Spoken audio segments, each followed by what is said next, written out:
There are moments in the galaxy's long history when everything hangs on the edge of a blade. When two warriors meet, lightsabers ignited, and the future of entire civilizations rests on which combatant will walk away. These are not simply battles. They are defining moments where philosophy meets fury, where master faces apprentice, where light clashes against darkness in ways that echo through the millennia. The lightsaber duel is perhaps the purest expression of conflict in the Star Wars universe. When two Force users engage in combat, they bring more than physical prowess to the battlefield. They bring their emotions, their philosophies, their very connection to the Force itself. Every strike carries the weight of belief. Every parry reflects years of training and dedication, and when the duel ends, the galaxy itself often transforms in its wake. For the Sith, dueling represents something even more profound. It embodies their core philosophy of conflict as a path to power. The Sith Code teaches that passion leads to strength, that struggle reveals truth, that only through victory can one break their chains. Each great Sith duel becomes a crucible where this philosophy is tested. The weak are culled, the strong emerge more powerful than before. Betrayal, ambition, and raw hatred fuel these confrontations in ways the Jedi could never fully comprehend. The Jedi approach combat from an entirely different perspective. For them, the lightsaber is a tool of defense, a last resort when negotiation and wisdom fail. Their dueling forms emphasize control, precision, and minimal aggression. They seek to disarm rather than destroy, to defend rather than dominate. Yet even the Jedi recognize that some evils cannot be reasoned with. Some darkness must be met with steel and determination. When a Jedi ignites their blade against a Sith, they do so knowing they face not just an opponent, but a perversion of everything they hold sacred. The great duels we remember are those where more than survival was at stake. They are confrontations where the outcome shaped the future of the Jedi Order, the Sith, or the galaxy itself. They are moments when personal relationships collided with cosmic destiny. Brothers turned against brothers. Masters faced students they had trained from childhood. Friends who had fought side by side found themselves on opposite ends of an unbridgeable divide. These duels tell us stories about more than combat technique or force power. They reveal the nature of choice and consequence. They show us how quickly loyalty can turn to betrayal, how thin the line between light and dark truly is, how even the greatest heroes can fall when pushed to their breaking point. They demonstrate that victory in battle does not always mean triumph, and defeat does not always signal the end. As we journey through some of the most legendary lightsaber duels in galactic history, we will witness confrontations that span thousands of years. We will see Sith Lords clash with each other in struggles for supremacy. We will watch Jedi face the darkness in all its terrible forms. We will observe how each generation of Force users learned from those who came before, how combat styles evolved, how the eternal struggle between light and dark found new expressions across the centuries. Some of these duels took place in front of armies with thousands of witnesses. Others unfolded in secret places known only to those who fought and to the Force itself. Some lasted for hours, testing endurance as much as skill. Others ended in seconds, decided by a single moment of hesitation or a flash of insight, but all of them mattered. All of them changed the galaxy in ways large and small. Let us begin our exploration of these defining moments, these clashes of titans that shaped galactic history. Let us witness the rage and sorrow, the ambition and loyalty, the triumph and tragedy that unfold when the greatest warriors in the galaxy meet in combat. These are the duels that define the eternal war between light and darkness. Exar Kun versus Ulic Qel-Droma. When darkness claims its champions, 4,000 years before the rise of the Empire, the galaxy witnessed a confrontation unlike any in recent memory. Not a battle between Jedi and Sith, as one might expect, but a duel between two fallen Jedi who would become the architects of one of the most devastating conflicts the Republic had ever faced.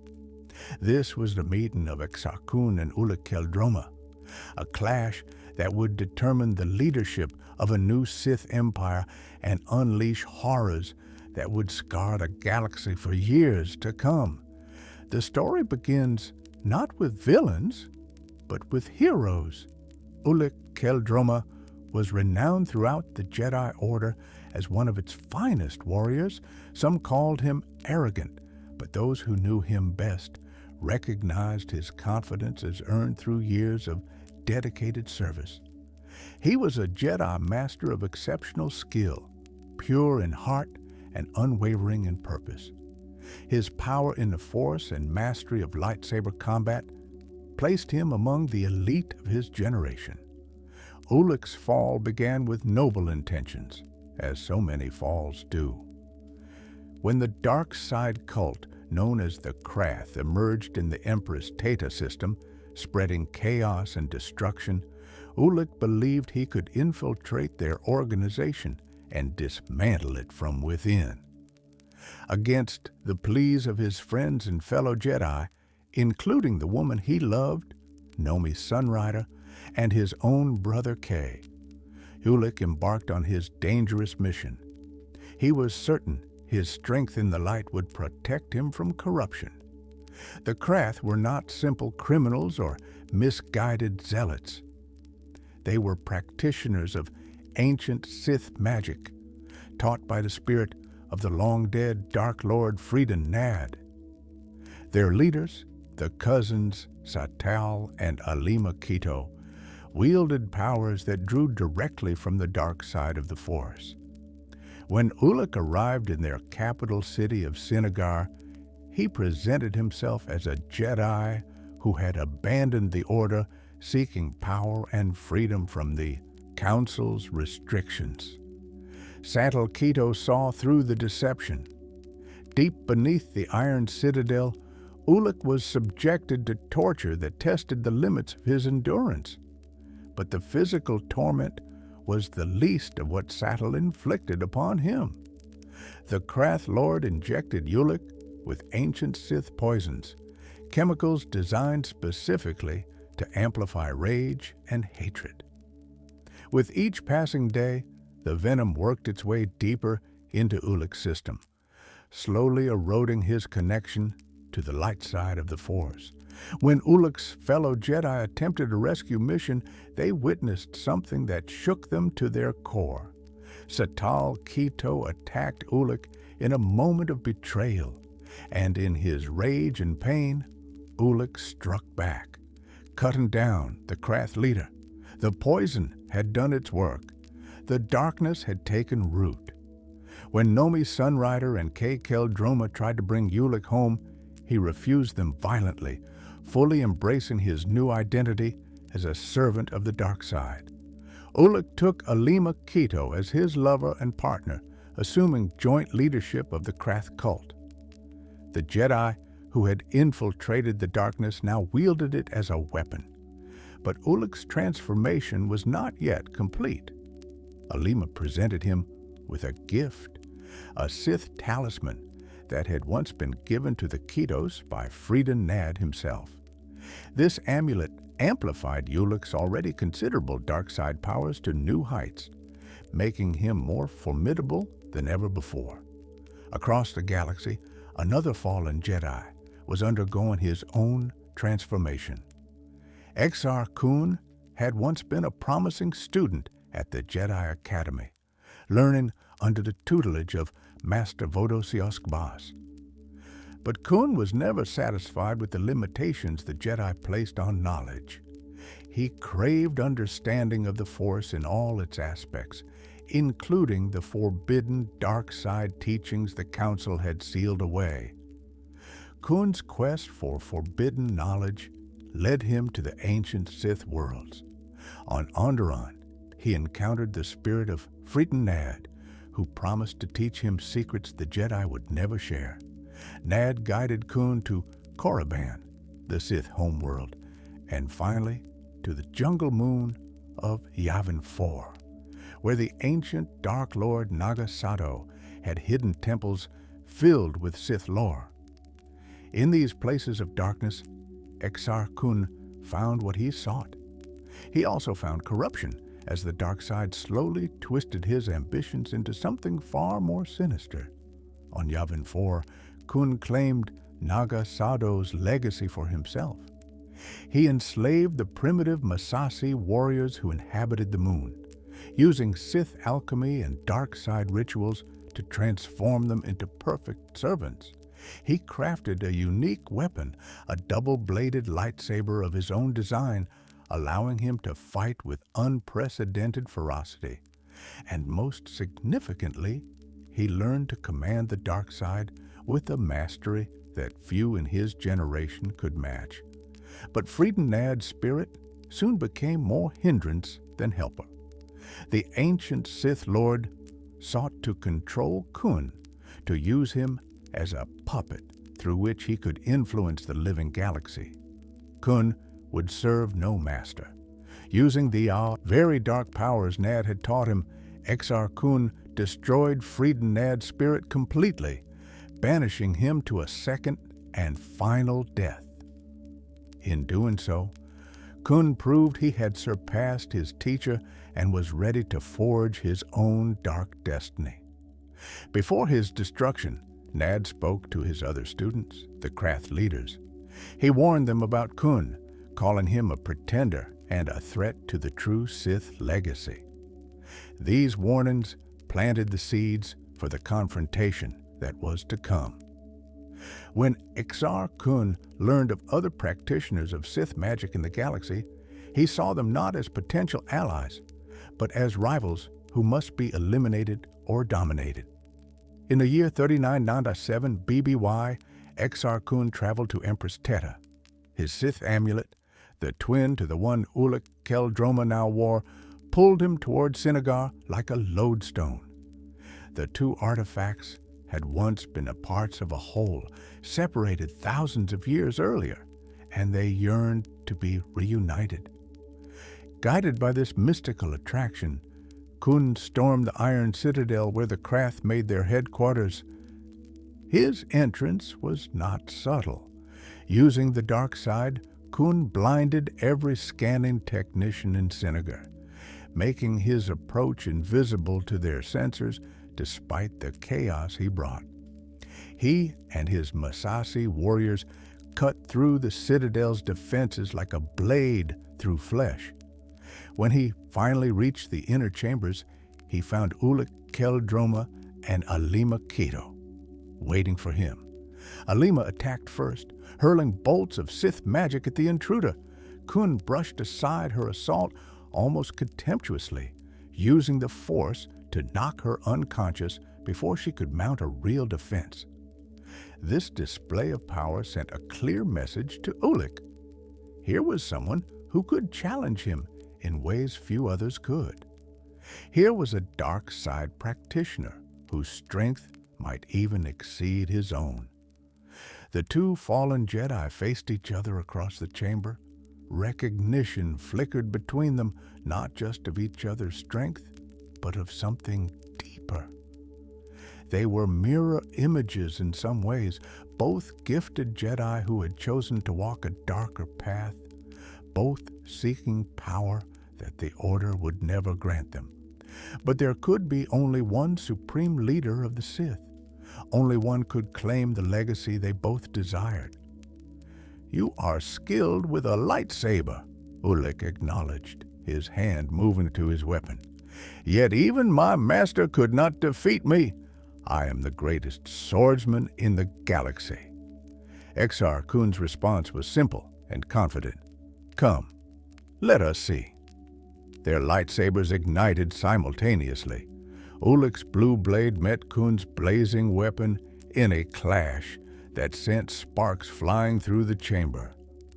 What followed was a display of skill that would have awed even the greatest Jedi masters. These were not Padawans or journeymen. These were two of the finest lightsaber duelists of their generation, now enhanced by the raw power of the dark side. Ulik's style emphasized strength and straightforward assault. His blade work was precise, economical, and devastatingly effective. He had trained for years in the whole traditional Jedi forms, and those techniques remained the foundation of his combat prowess even after his fall. But now he augmented every strike with rage and hatred, lending his attacks a ferocity that no light side practitioner could match. Exar Kun brought a different approach to the duel. His mastery of the dark side was more profound than Ulik's, born from deeper study of ancient Sith teachings. He wielded the Force like a weapon itself, using telekinetic bursts to throw off Ulik's timing and dark side energy to enhance his speed beyond normal limits. His movements flowed with a deadly grace that came from complete confidence in his power. The duel raged through the chamber as neither man could gain advantage over the other. Ulik's raw physicality met Kun's supernatural finesse in a perfectly balanced contest. Their blades moved so fast they blurred. Each strike met with a perfect parry, each advance countered with a strategic retreat. Minutes stretched into longer as the two dark warriors tested each other, searching for weakness and finding none.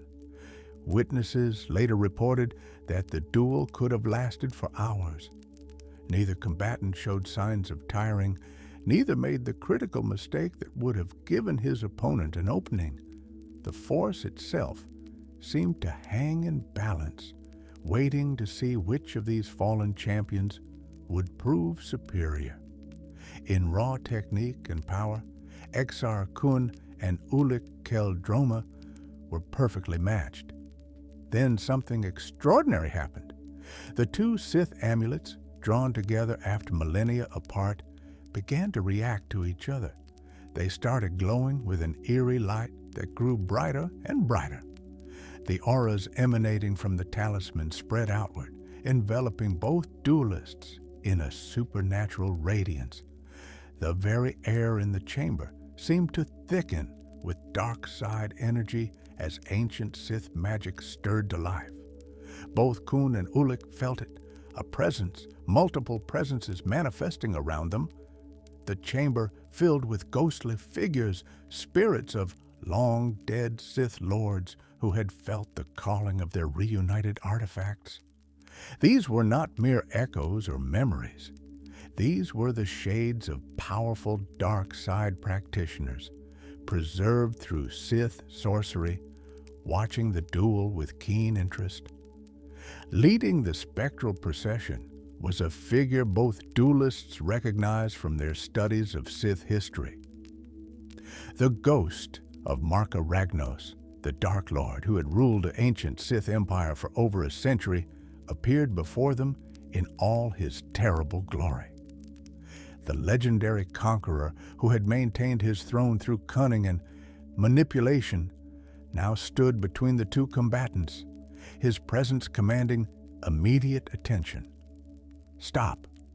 The spirit's voice echoed through the chamber with authority that transcended death itself. "Your contest is ended."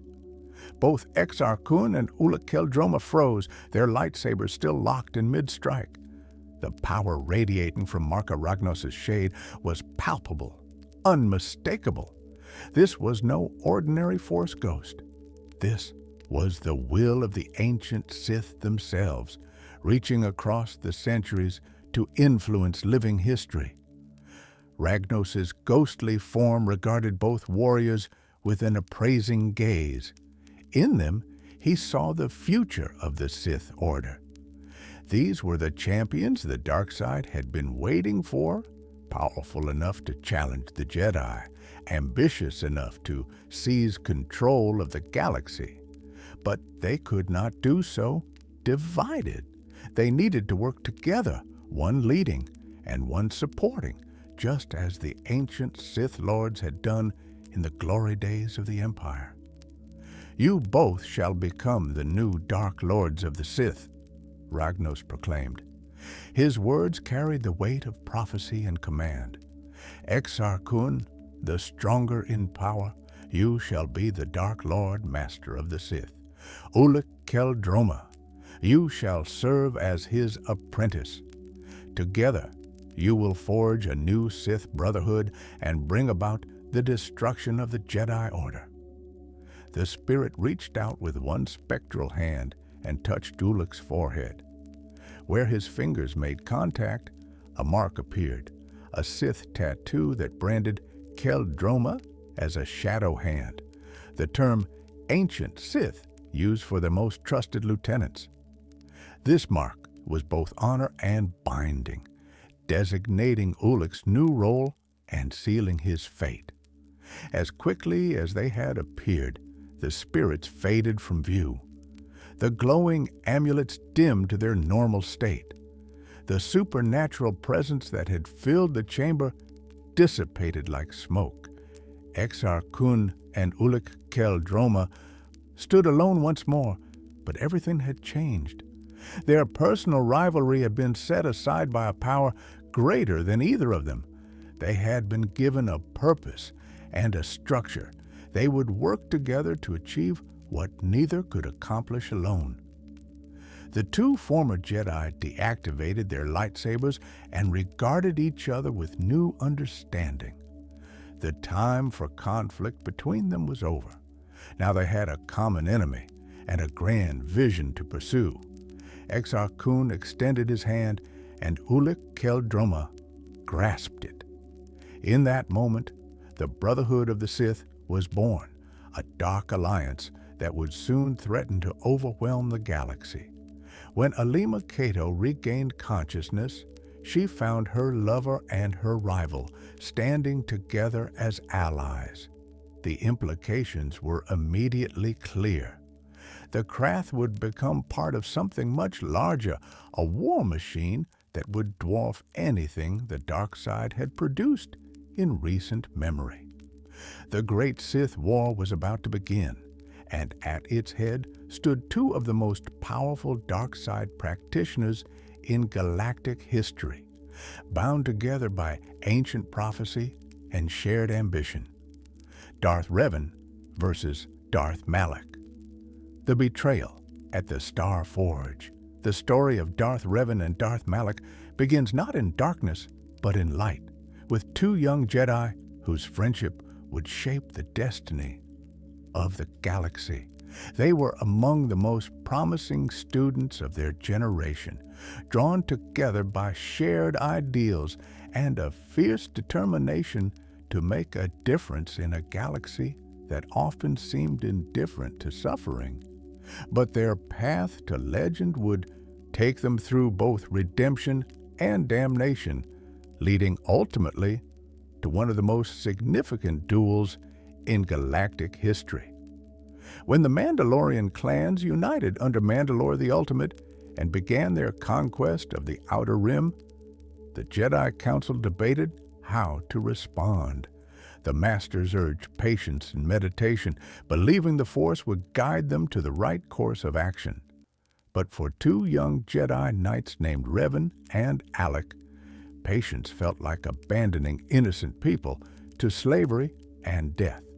The Republic needed defenders. The victims of Mandalorian aggression needed champions. The Council's caution looked like cowardice to those who believed the Jedi existed to serve and protect. Against the explicit orders of the Council, Revan led a faction of Jedi into the Mandalorian Wars. He called his movement the Revanchists, taking a term that meant seeking vengeance as a badge of honor. Hundreds of Jedi followed him, drawn by his charisma and tactical brilliance. Among his most devoted followers was Alec, who would later take the name Malak. Together, they transformed themselves from Jedi peacekeepers into military commanders, leading Republic forces to victory after victory against the Mandalorian horde. Revan proved to be a strategic genius. His campaigns were textbook examples of warfare, studied by military historians for generations afterward. He understood that defeating the Mandalorians required more than winning battles. It required breaking their will to fight and dismantling their warrior culture from within. The war culminated at the Battle of Malachor V, where Revan personally defeated Mandalore the Ultimate in single combat. With their leader slain and their fleet destroyed, the Mandalorian threat was effectively neutralized, but victory came at a terrible price. During their pursuit of the Mandalorians into the unknown regions, Revan and Malak discovered something that changed everything. They found a reconstituted Sith empire, hidden beyond the edges of known space and ruled by an emperor of immense power. This Sith emperor had been the hidden hand behind the Mandalorian Wars, manipulating events to weaken the Republic and the Jedi in preparation for his own invasion. The two Jedi believed they could confront this threat and emerge victorious. Pride and confidence born from their military successes made them think they were strong enough to face any challenge. They infiltrated the Sith Empire, seeking to eliminate the Emperor before he could launch his attack on the Republic. But they were walking into a trap more sophisticated than anything they had previously encountered.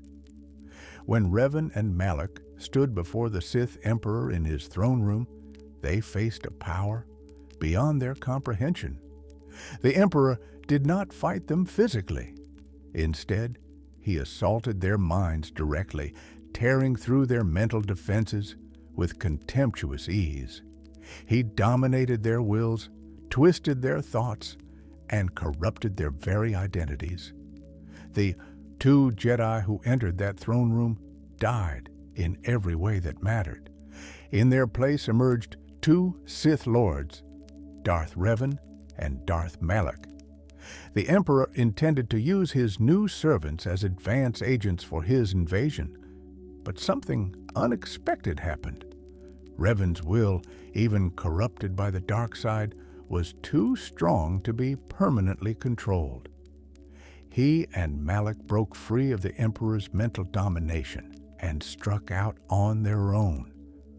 Rather than serve the Sith Empire, they would build their own. Rather than implement the Emperor's plans, they would conquer the Republic for themselves.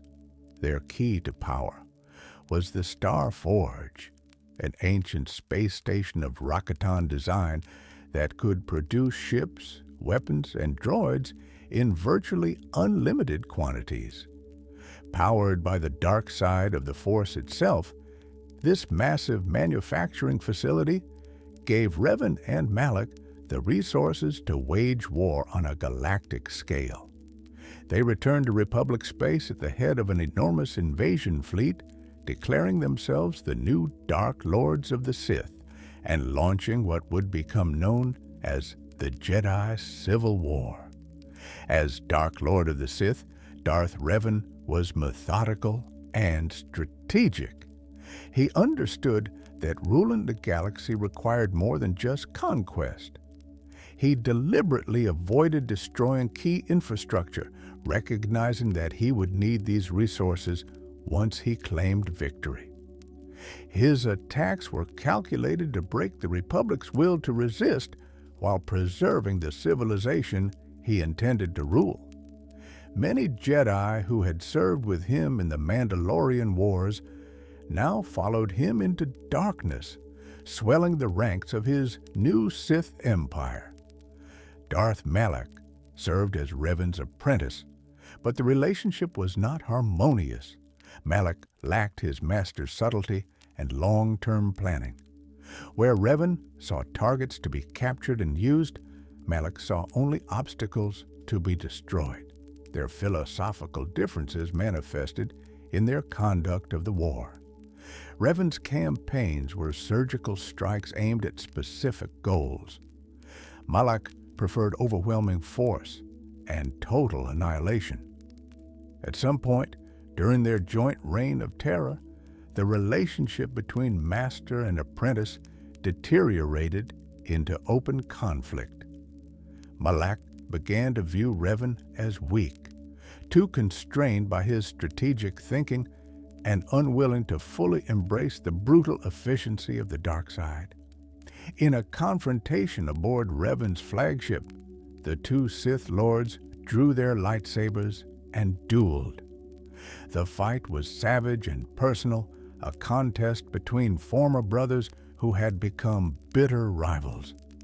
Revan proved his superiority in that first duel, striking Malak with devastating precision. His lightsaber sliced through his apprentice's jaw, removing it completely in a single agonizing blow. Malak was forced to wear a massive metal prosthesis for the rest of his life, a constant reminder of his defeat. The vocabulator that allowed him to speak gave his voice a harsh electronic quality that only added to his fearsome appearance. This humiliation festered in Malak's heart, feeding his hatred and his determination to one day surpass his master. The Jedi Order was being systematically destroyed by the Sith onslaught. Desperate for any advantage, they devised a risky plan. A strike team, led by the Jedi Knight Bastila Shan, would board Revan's flagship and attempt to capture or kill the Dark Lord. Bastila possessed a rare gift called battle meditation, which could influence the outcome of large-scale conflicts through the Force. If she could turn this power against the Sith fleet, the Republic might have a chance. The operation initially succeeded beyond expectations. The Jedi boarding party fought their way to Revan's location and engaged him on the bridge of his flagship. But Darth Malak, commanding ships in the same battle, saw an opportunity too perfect to ignore. For years, he had chafed under Revan's leadership. For years, he had nursed his hatred and waited for his chance. That chance had arrived. Malak ordered his ships to fire on Revan's flagship, specifically targeting the bridge where his master was fighting the Jedi. The bombardment caught everyone by surprise. Massive explosions tore through the command center, killing crew members and inflicting catastrophic damage. In the chaos, Darth Revan was critically wounded, his body broken and his mind nearly destroyed by the trauma. Bastila Shan managed to save Revan's life using her force powers. She brought his unconscious form back to the Jedi, who faced an unprecedented situation. They held the Dark Lord of the Sith, one of the most dangerous beings in the galaxy, completely at their mercy. Traditional justice would demand his execution. But the Jedi saw another possibility. The Jedi Council made a controversial decision that would be debated for generations. Instead of killing Revan or attempting to imprison him, they used the Force to wipe his memories completely. They gave him a new identity, implanting false memories that made him believe he was a loyal Republic soldier. The Council intended to use this reborn Revan, stripped of his Sith persona, to help them locate the Star Forge and destroy it. Meanwhile, Darth Malak crowned himself the new Dark Lord of the Sith.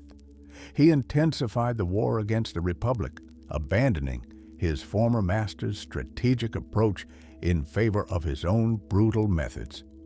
Whereas Revan had captured planets and infrastructure, Malak simply destroyed anything that resisted him. The Sith war machine became more savage under his leadership, grinding worlds to dust without regard for their future value. Malak's primary objective was eliminating Bastila Shan, whose battle meditation represented the greatest threat to Sith dominance. He deployed vast resources to hunting her down, determined to either turn her to the dark side or kill her. This obsession would ultimately prove to be a critical weakness, diverting attention and forces that could have been used to crush the Republic completely. The reborn Revan, traveling under his new identity, gradually began to recover fragments of his true memories. Guided by the Jedi and accompanied by a diverse group of companions, he retraced his former steps through the galaxy. He discovered star maps on multiple worlds, each one piece of the puzzle that would reveal the Star Forge's location. All the while, the truth of his identity lurked just beyond his conscious awareness. When Malak captured Revan's ship and brought him aboard the Leviathan, the Dark Lord revealed the truth with sadistic pleasure. The Jedi's noble hero was actually the very Sith Lord they had all been fighting. The man who had been helping the Republic was the same one who had nearly destroyed it.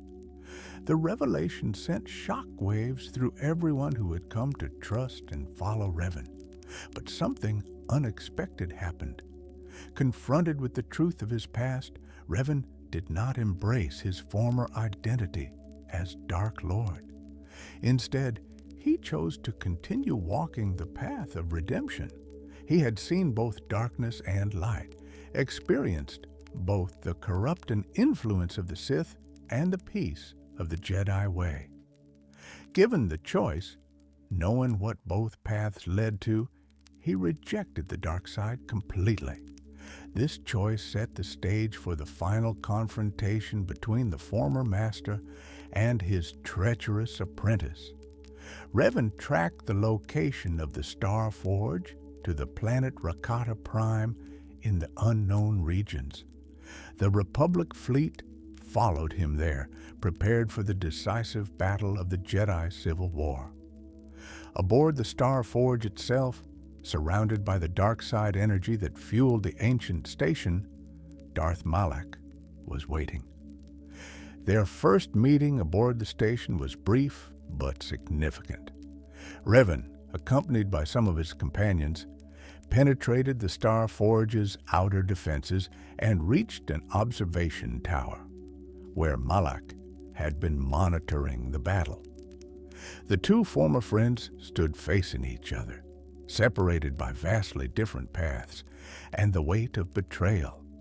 Malak greeted his old master with barely concealed contempt. "Welcome, Revan, or should I say prodigal knight. I knew you would come. The Star Forge called to you as it calls to all who hunger for power. But you've changed. You stink of the light side now, like a bantha that rolled in rotting flesh." Revan's response was measured but firm. "It's over, Malak. The Republic fleet is destroying your forces. The Star Forge will fall. Surrender now, and you can still be saved." Malak's harsh laughter echoed through the chamber, distorted by his metallic jaw. "Saved? Saved from what? From power? From strength? You always were weak, Revan. That's why I had to take your place. That's why I am the Dark Lord now, and you are just another failed Jedi, deluding yourself that redemption is possible." The two ignited their lightsabers and engaged. But this initial duel was merely a test, a way for both combatants to measure what the other had become. Malak fought with savage aggression, his strikes powerful but somewhat predictable. Years of indulging in the dark side had made him stronger but less refined. He relied on overwhelming force rather than the technical mastery he once possessed. Revan had changed in different ways. His fighting style now blended the best of his Jedi training with knowledge gained during his time as a Sith Lord. He fought with clarity and purpose, no longer weighted down by the arrogance that had characterized his fall. Each movement was economical, each strike precisely aimed. He had become something neither purely Jedi nor Sith, but something new, and perhaps more dangerous. The duel seemed to be going in Revan's favor when Malak suddenly withdrew. "You cannot defeat me," he declared, backing toward a series of chambers visible through transparent steel windows. "I have become more powerful than you can possibly imagine. The Star Forge has granted me abilities beyond anything we achieved together." Revan followed his former apprentice into these chambers and discovered Malak's terrible secret. The Dark Lord had brought the bodies of 8 Jedi from the Dantooine Enclave to the Star Forge. Rather than allowing these deceased Jedi to become one with the Force, as was natural and proper, Malak had used the station's dark side technology to preserve their life energy in a corrupted form. He had turned fallen Jedi into batteries of Force power that he could drain to replenish himself. As Revan watched, Malak extended his hand toward one of the captive Jedi spirits. Dark side energy flowed from the prisoner to the Sith Lord, healing his wounds and restoring his strength completely. The implications were staggering. Every time Revan injured Malak or exhausted him, the Dark Lord could simply drain another Jedi to continue fighting. The duel could potentially last indefinitely, with Malak growing stronger while Revan slowly wore down. But Revan was not just a warrior. He was one of the most brilliant tactical minds the galaxy had ever produced. He recognized immediately that Malak's power source was also his greatest vulnerability. The corrupted Jedi spirits were bound to the Star Forge against their will, held in torment by Sith alchemy.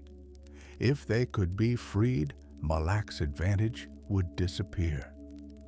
Rather than continue fighting Malak directly, Revan used the Force to reach out to the imprisoned Jedi.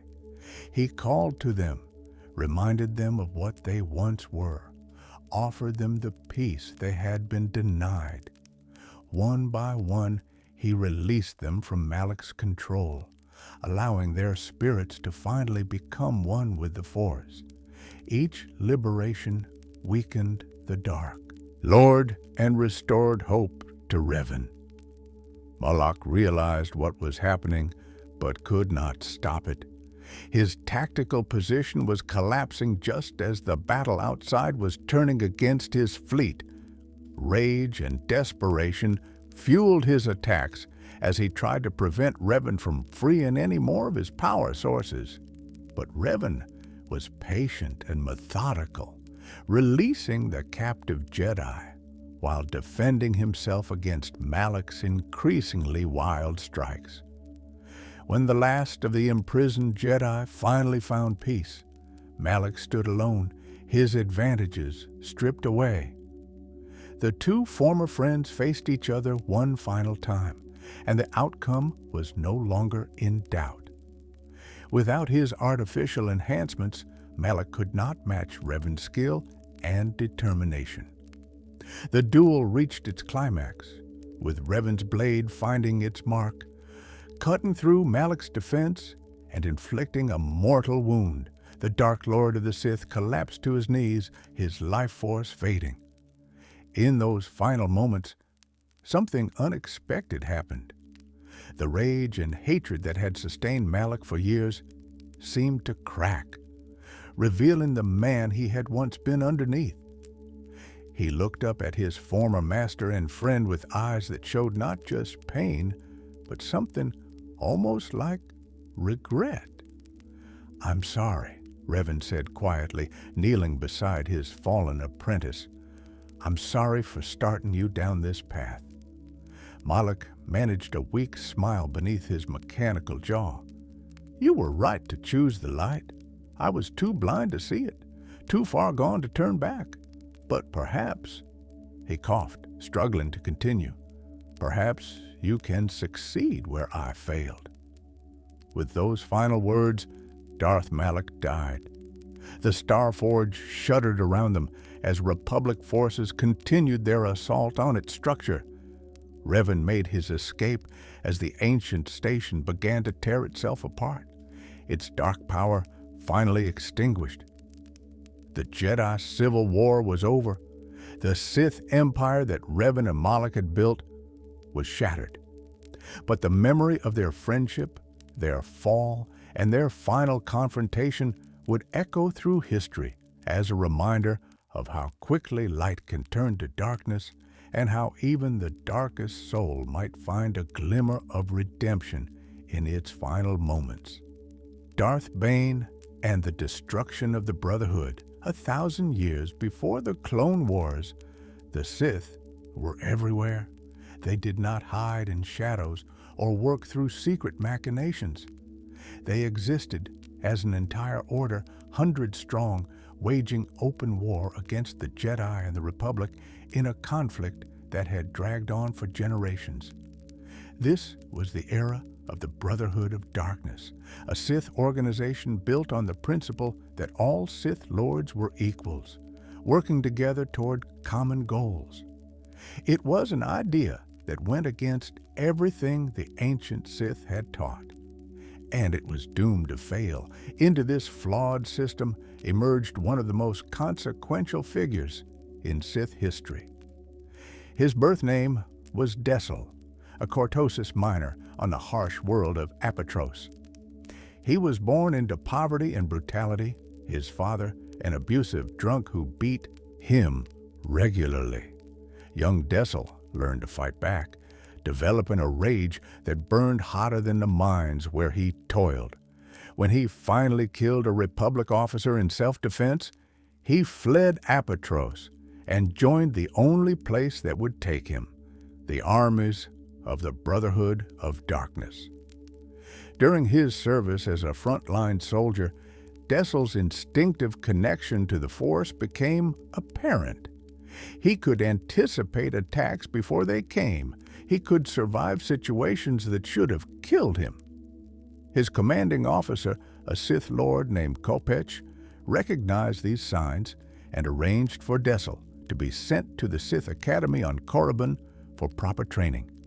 There, Dessel took a new name that would become legendary: Bane. The Academy on Korriban was meant to forge Sith Lords from promising students.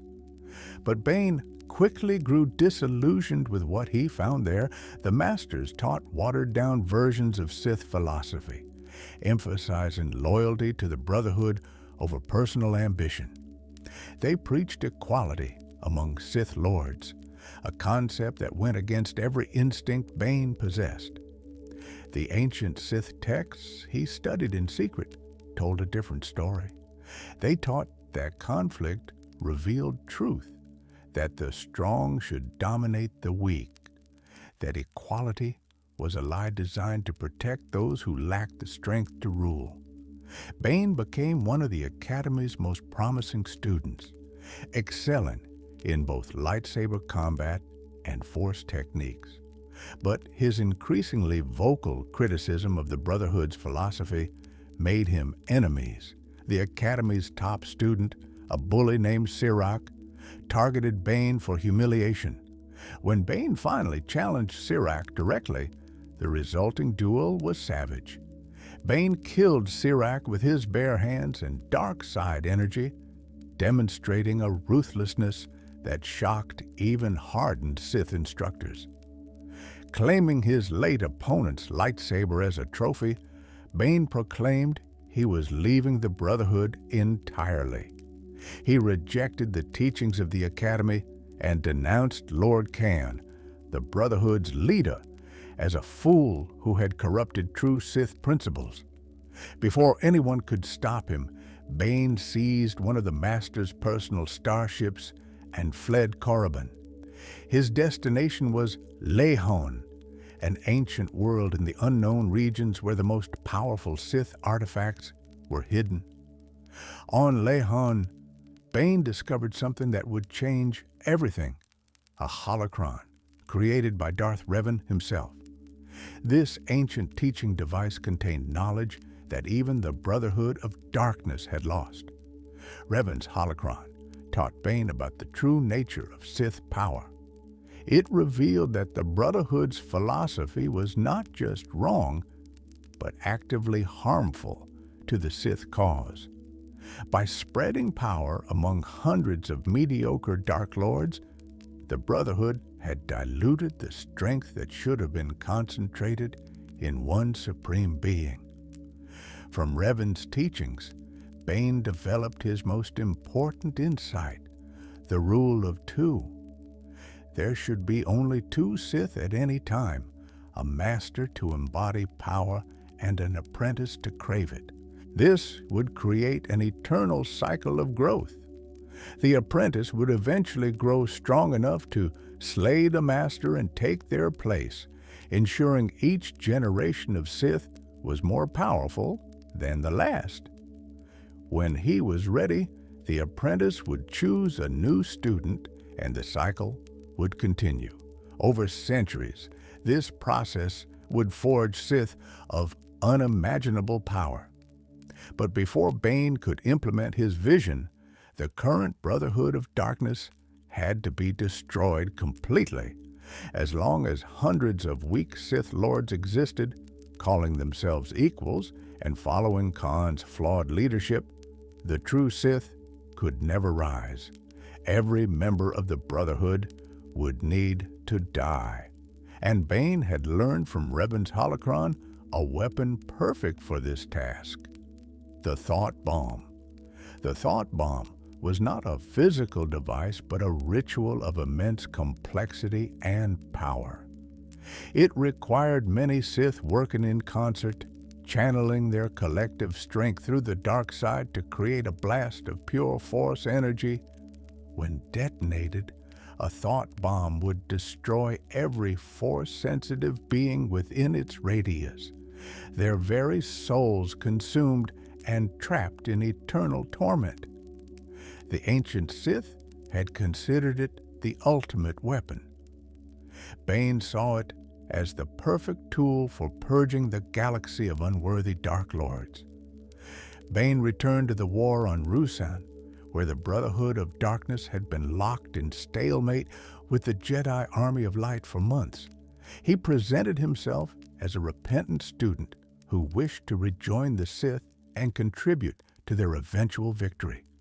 Lord Khan, desperate for any advantage and unaware of Bane's true nature, accepted him back. Bane's first act was to provide Khan with instructions for creating the Thought Bomb, claiming it was a superweapon that would destroy the Jedi while leaving the Sith unharmed. This was a deception.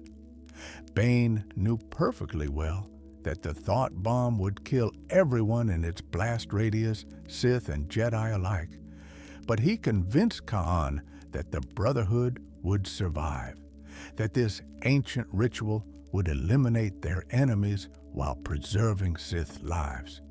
He planted these lies carefully, exploiting Khan's desperation and the Brotherhood's own ignorance of true Sith teachings. Before any of the other Sith Lords realized what Bane was planning, he took steps to eliminate potential obstacles. One such obstacle was his former master at the Academy, Qasim, a Twi'lek Sith Lord renowned for his lightsaber prowess. Qasim had been sent to bring Bane back to the Brotherhood, but Bane had other plans. In a confrontation within an ancient Sith temple, Bane unleashed the full extent of his dark side power. The blast of force energy he generated brought the temple down on Qasim, crushing him beneath tons of stone.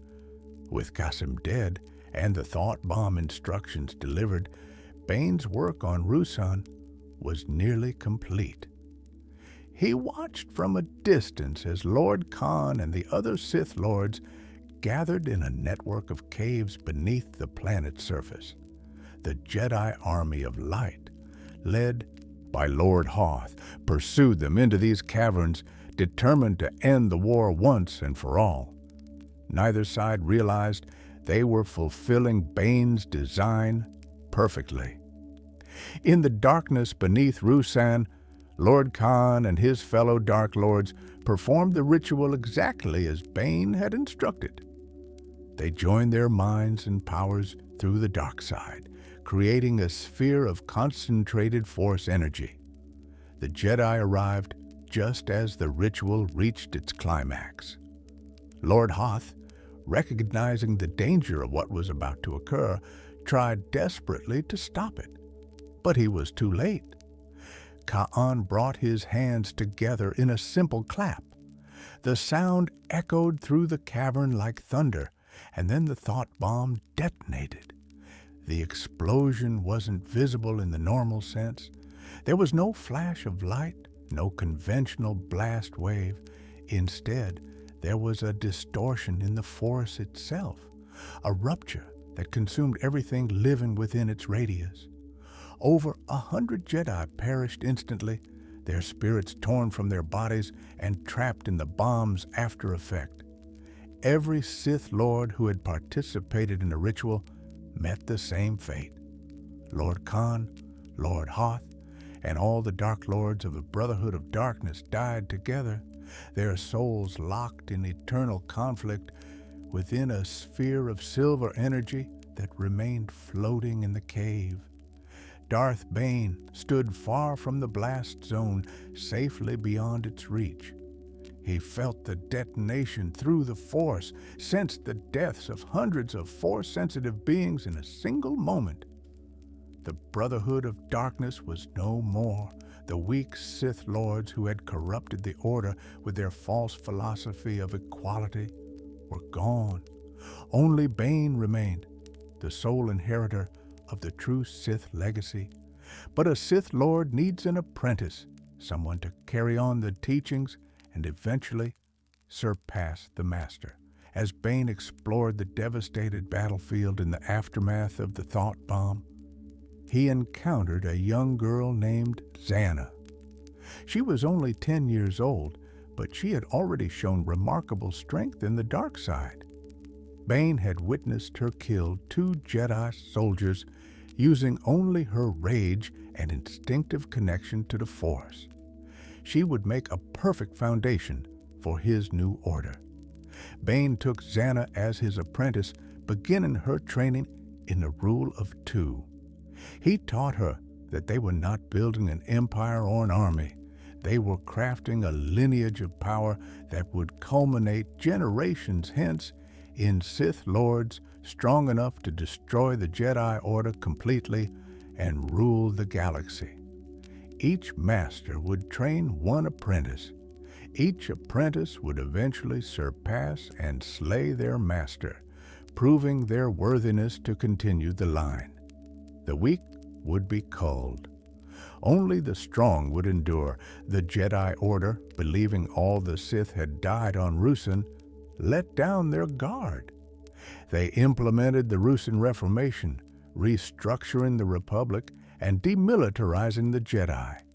They assumed the ancient enemy was finally extinct.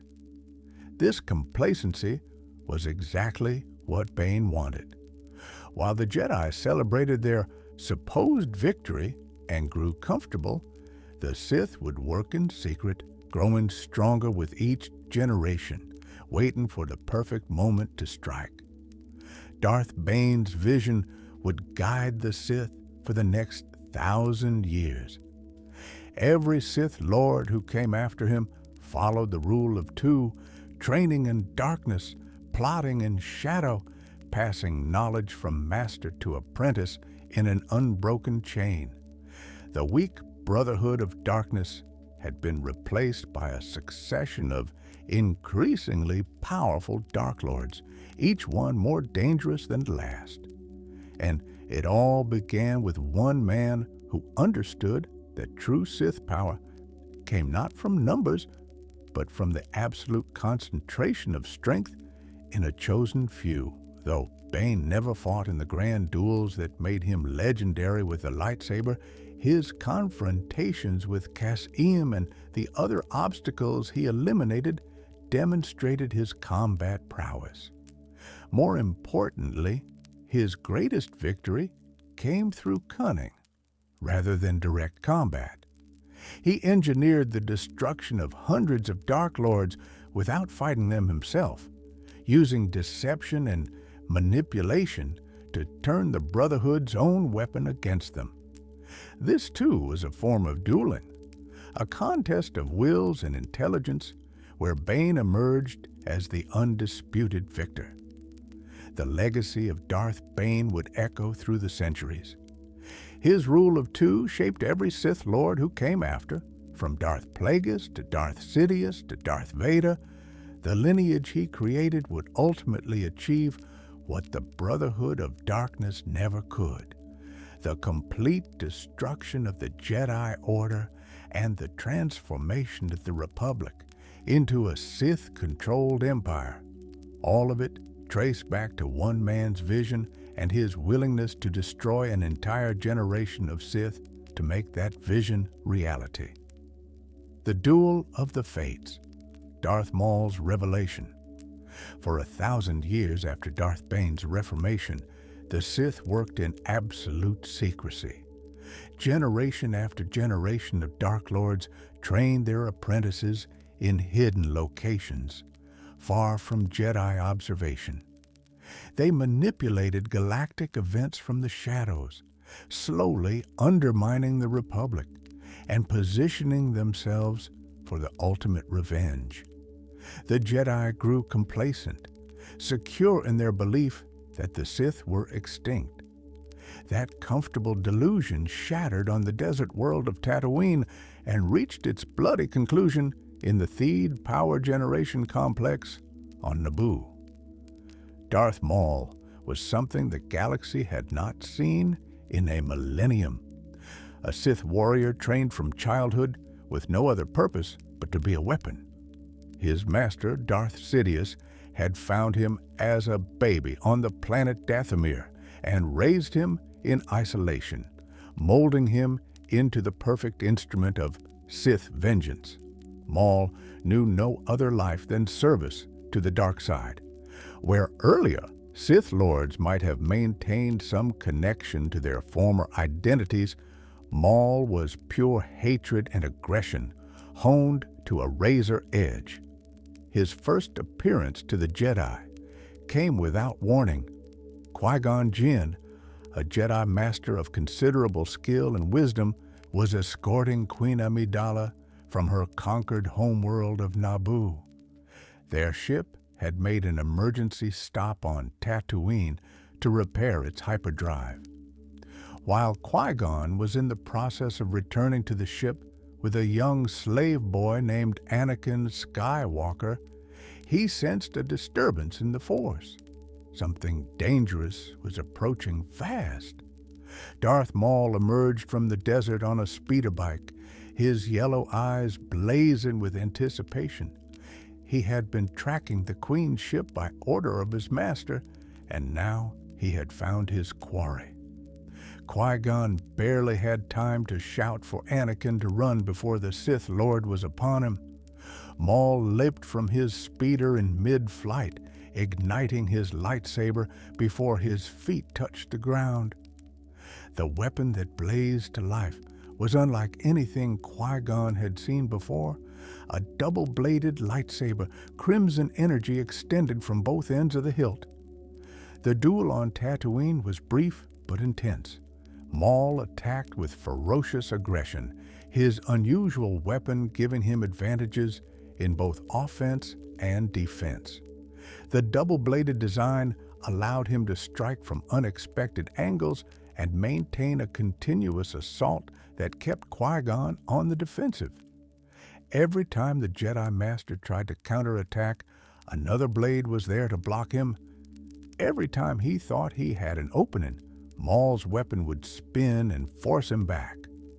Qui-Gon was an exceptional duelist, a master of Form 4 combat known as Ataru. This acrobatic style emphasized agility and aggressive strikes, perfect for someone of Qui-Gon's age and physical conditioning.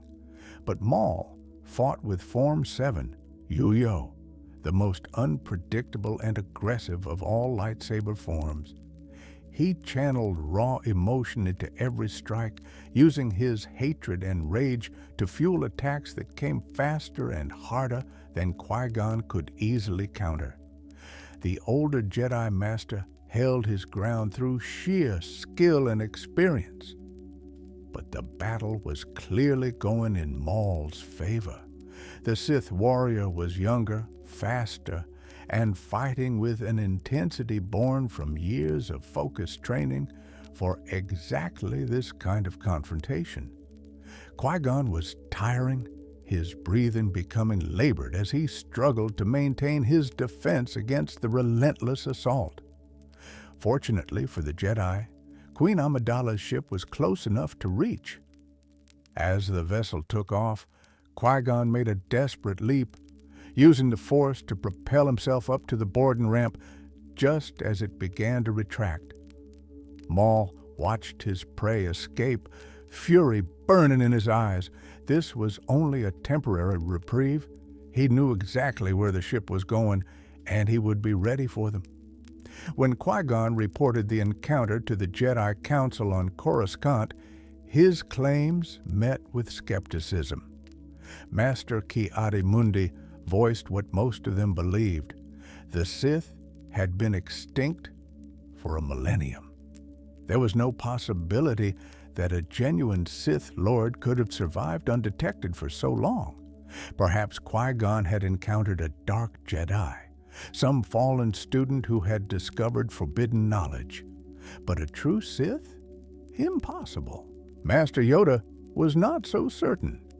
He sensed something significant about this development, though even his considerable wisdom could not fully grasp its implications yet. The council agreed to investigate further, sending Qui-Gon and his Padawan Obi-Wan Kenobi back to Naboo with the Queen. If this dark warrior appeared again, they would be ready to face him and learn his true nature. The Battle of Naboo unfolded on multiple fronts simultaneously.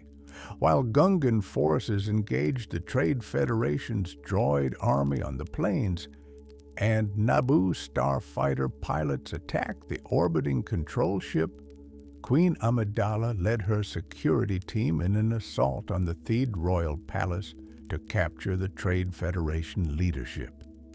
Qui-Gon and Obi-Wan accompanied her, prepared for any threats they might encounter. Those threats materialized in the palace hangar. Darth Maul stepped out of the shadows, blocking the Queen's path to her objective. This time, there would be no escape. This time, the duel would continue until someone died. Qui-Gon and Obi-Wan moved to intercept the Sith warrior, while Amidala and her guards proceeded toward the throne room. The confrontation that followed would become one of the most legendary lightsaber duels in Jedi history. Maul ignited both blades of his saber staff, the crimson glow reflecting off the polished hangar floor. Qui-Gon and Obi-Wan activated their own weapons, green and blue meeting red in the first clash. Unlike the brief skirmish on Tatooine, this battle had room to develop. The combatants moved through the hangar and into the adjoining corridors, their blades singing as they struck and parried at speeds almost too fast to follow.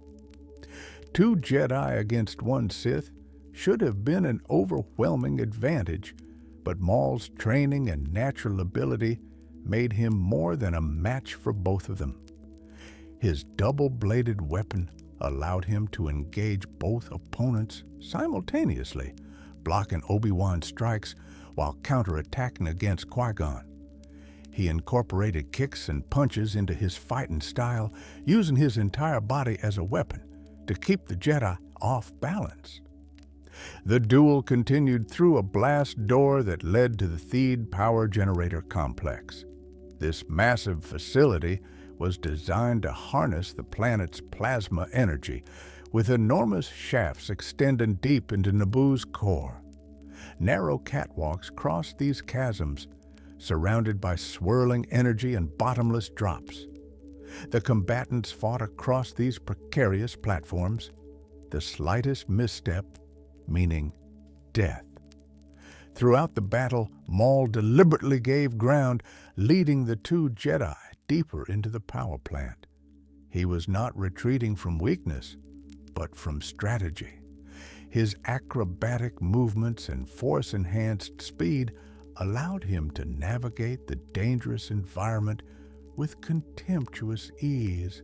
He leaped between levels, spun his blade in defensive patterns that kept both Jedi at bay, and waited for his opportunity to separate his opponents.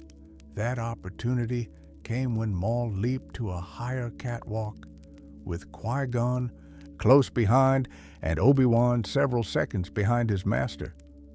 Before the younger Jedi could catch up, Maul used a force push to knock Obi-Wan off the catwalk entirely. The Padawan barely managed to grab hold of a platform below, leaving him temporarily out of the fight. Now Maul faced only Qui-Gon, exactly as he had planned. The 2 warriors continued their duel along a walkway that led to a central melting pit, a circular chamber where excess plasma was contained. A series of laser barriers guarded this critical area, cycling on and off at regular intervals. As the combatants reached these barriers, they activated, separating the fighters into different chambers. Maul was in the first section, Qui-Gon in the second, and Obi-Wan, who had recovered and was desperately trying to catch up to his master, was forced to wait in the third. For several moments, the 3 warriors could only watch each other through the shimmering energy barriers. Qui-Gon took advantage of the pause to meditate, calming his breathing and centering himself in the Force. Obi-Wan paced anxiously, desperate to reach his master, but unable to pass through the deadly barriers. And Darth Maul simply waited, pacing like a caged predator, his yellow eyes fixed on Qui-Gon with murderous intent. When the barriers deactivated, Qui-Gon burst forward immediately, trying to close the distance before they reactivated. He almost made it through all of them, but the last barrier flickered to life just before he could pass, once again separating him from Obi-Wan. Maul was waiting on the other side, and now he had the Jedi Master alone, exactly as he wanted. The final phase of their duel unfolded on the narrow walkway around the melting pit. Qui-Gon fought with every ounce of his considerable skill, but the extended battle had taken its toll. He was 60 years old, no longer in his physical prime, and he had been fighting almost continuously for several minutes. Maul, by contrast, was in peak condition, fueled by the dark side and trained specifically for prolonged combat. The Sith warrior pressed his advantage ruthlessly.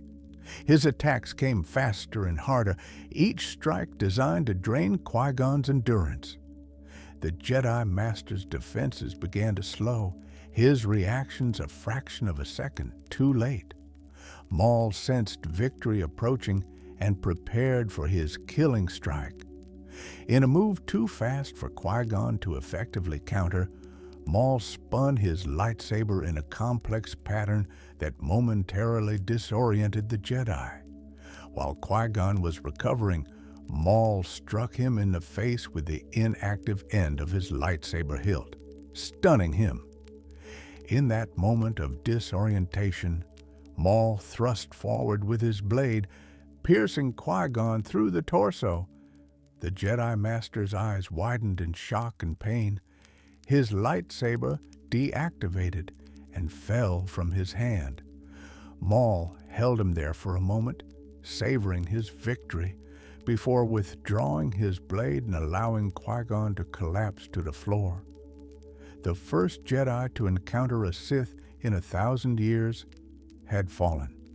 The ancient enemy had proven they were every bit as dangerous as legend claimed, but Obi-Wan Kenobi was watching. He had seen his master struck down, had felt Qui-Gon's pain through their training bond. The last energy barrier separating them deactivated, and the young Padawan charged forward, fueled by rage and grief. He attacked Maul with a ferocity that caught even the Sith warrior off guard. This was no longer a measured duel between skilled combatants. This was raw emotion translated into lightsaber strikes. Obi-Wan hammered at Maul's defenses with attack after attack, drawing on anger and hatred that he had never allowed himself to feel before. For those few moments, he was closer to the dark side than he had ever been, and the power that came with those emotions made him formidable. Maul was forced onto the defensive, retreating from the sudden onslaught. But he was not actually in danger. He was too skilled, too experienced to be overwhelmed by a Padawan's emotional outburst. As Obi-Wan's initial surge of adrenaline began to fade, Maul counterattacked, using the Force to literally kick the young Jedi backward. Obi-Wan stumbled off balance, and Maul pressed forward with a strike that cut his lightsaber in half. The broken weapon tumbled from Obi-Wan's hands. Another Force push sent him flying backward over the edge of the melting pit. He fell into the abyss, barely managing to grab hold of a projecting nozzle halfway down the shaft. His lightsaber was gone. His master was dying just meters above him, and Darth Maul stood at the edge of the pit, looking down at him with yellow eyes that promised death. The Sith Lord could have ended it there. He could have used the Force to pry Obi-Wan's fingers loose or simply deflected him with a blade throw. But Maul's pride and confidence made him careless. He paced at the edge of the pit, taunting the helpless Padawan, savoring his complete victory. He had slain a Jedi Master and was about to kill his student. The Sith had revealed themselves to their ancient enemies and proven their superiority. This was a moment to be enjoyed. Obi-Wan dangled in the shaft, his fingers beginning to slip on the smooth metal. His mind raced through options, finding only one possible path to survival. Above him, several meters away, Qui-Gon's lightsaber lay deactivated on the floor where it had fallen. If he could reach it with the Force, if he could time his move perfectly, he might have one chance. He closed his eyes and reached out through the Force, not with desperation, but with sudden clarity. Qui-Gon had taught him to trust in the Force, to let it guide his actions rather than his conscious mind. In that moment, hanging over an abyss, Obi-Wan found the calm center that had eluded him during his angry assault. He felt the Force flowing through him, and he surrendered himself to its will. Obi-Wan's eyes snapped open. He launched himself upward with Force-enhanced strength, flipping over the edge of the pit. At the same moment, Qui-Gon's lightsaber flew to his hand, activated in mid-flight. Maul, caught completely by surprise, had no time to bring his own weapon into position. Obi-Wan's swing was perfect, a single horizontal cut that sliced through Maul's lightsaber hilt and continued through the Sith warrior's torso. The two halves of Darth Maul's body tumbled into the melting pit, disappearing into the energy below. The first Sith in 1,000 years to reveal himself to the Jedi had been defeated, cut down by a Padawan he had underestimated. Obi-Wan deactivated Qui-Gon's lightsaber and rushed to his master's side, cradling the dying Jedi in his arms. Qui-Gon Jinn's last words were about young Anakin Skywalker, the boy they had brought from Tatooine. "Promise me you will train the boy," Qui-Gon whispered, his voice fading. "He is the chosen one. He will bring balance to the Force. Train him." Obi-Wan made that promise, though his heart was breaking. He stayed with his master until the end, until Qui-Gon Jinn became one with the Force. The cost of this duel had been high. The Jedi had lost one of their wisest masters. But they had also learned a terrible truth. The Sith had returned, and the ancient war between light and dark had been renewed. The aftermath of the Duel of the Fates would echo through the next decade and beyond. Master Yoda's concerns had been validated. The Sith were not extinct. They had been working in secret, growing stronger, waiting for their moment. One had been defeated, but the rule of two meant another remained, hidden and preparing. The question was not whether the Sith would strike again, but when, and whether the Jedi would be ready when they did. Count Dooku versus Yoda. When former allies clash, not all falls to the dark side begin with obvious corruption. Some of the most profound betrayals come from those who believe they are acting from principle, from a sincere conviction that the institutions they once served have lost their way. Count Dooku, once one of the Jedi Order's most respected masters, walked such a path. His eventual confrontation with Master Yoda on the planet Geonosis was not just a battle between Jedi and Sith, but a clash between former colleagues whose philosophical differences had transformed into irreconcilable opposition. Dooku's history with the Jedi Order was long and distinguished. He had been trained by Yoda himself, achieving the rank of master and taken his own Padawan, a talented young student named Qui-Gon Jinn. For decades, Dooku served the Order with distinction, earning respect for his diplomatic skills, his mastery of lightsaber combat, and his deep understanding of the Force. But beneath his composed exterior, doubts had been growing for years. The Jedi Order claimed to serve the Republic, but Dooku saw an institution that had become complacent and ineffective. The Senate was corrupt, paralyzed by bureaucracy and special interests. The Republic's reach into the Outer Rim was weak, leaving countless worlds vulnerable to exploitation by criminal cartels and corporate interests. And the Jedi, despite their power and noble intentions, seemed content to serve as peacekeepers for a system that was fundamentally broken. These concerns deepened after the death of Qui-Gon Jinn on Naboo. Dooku's former Padawan had been killed by a Sith, the first such encounter in 1,000 years. The revelation that the Sith had survived and were actively working against the Republic should have triggered immediate action.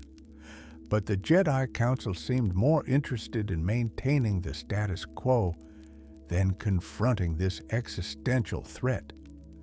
Dooku's frustration turned to disillusionment. Within months of Qui-Gon's death, Dooku made a decision that shocked the entire Jedi Order. He resigned his commission and left the order voluntarily one of the very few masters in history to do so. He reclaimed his title as Count of Sereno, taking control of the wealth and influence that came with his family name. Most Jedi assumed he simply wanted to live out his remaining years in comfort, away from the demanding life of a Jedi. The truth was far more disturbing. Darth Sidious had been watching Dooku for years, recognizing in him the potential for a powerful ally. The Sith Lord approached Dooku with an offer: join him in reshaping the galaxy, tearing down the corrupt Republic and building something new in its place. Where the Jedi preached patience and trust in the Force, Sidious offered action and results. Where the Republic offered only decay, Sidious promised transformation. Dooku accepted, taking the Sith name Darth Tyrannus. He told himself he was doing this for noble reasons, that the ends would justify the means.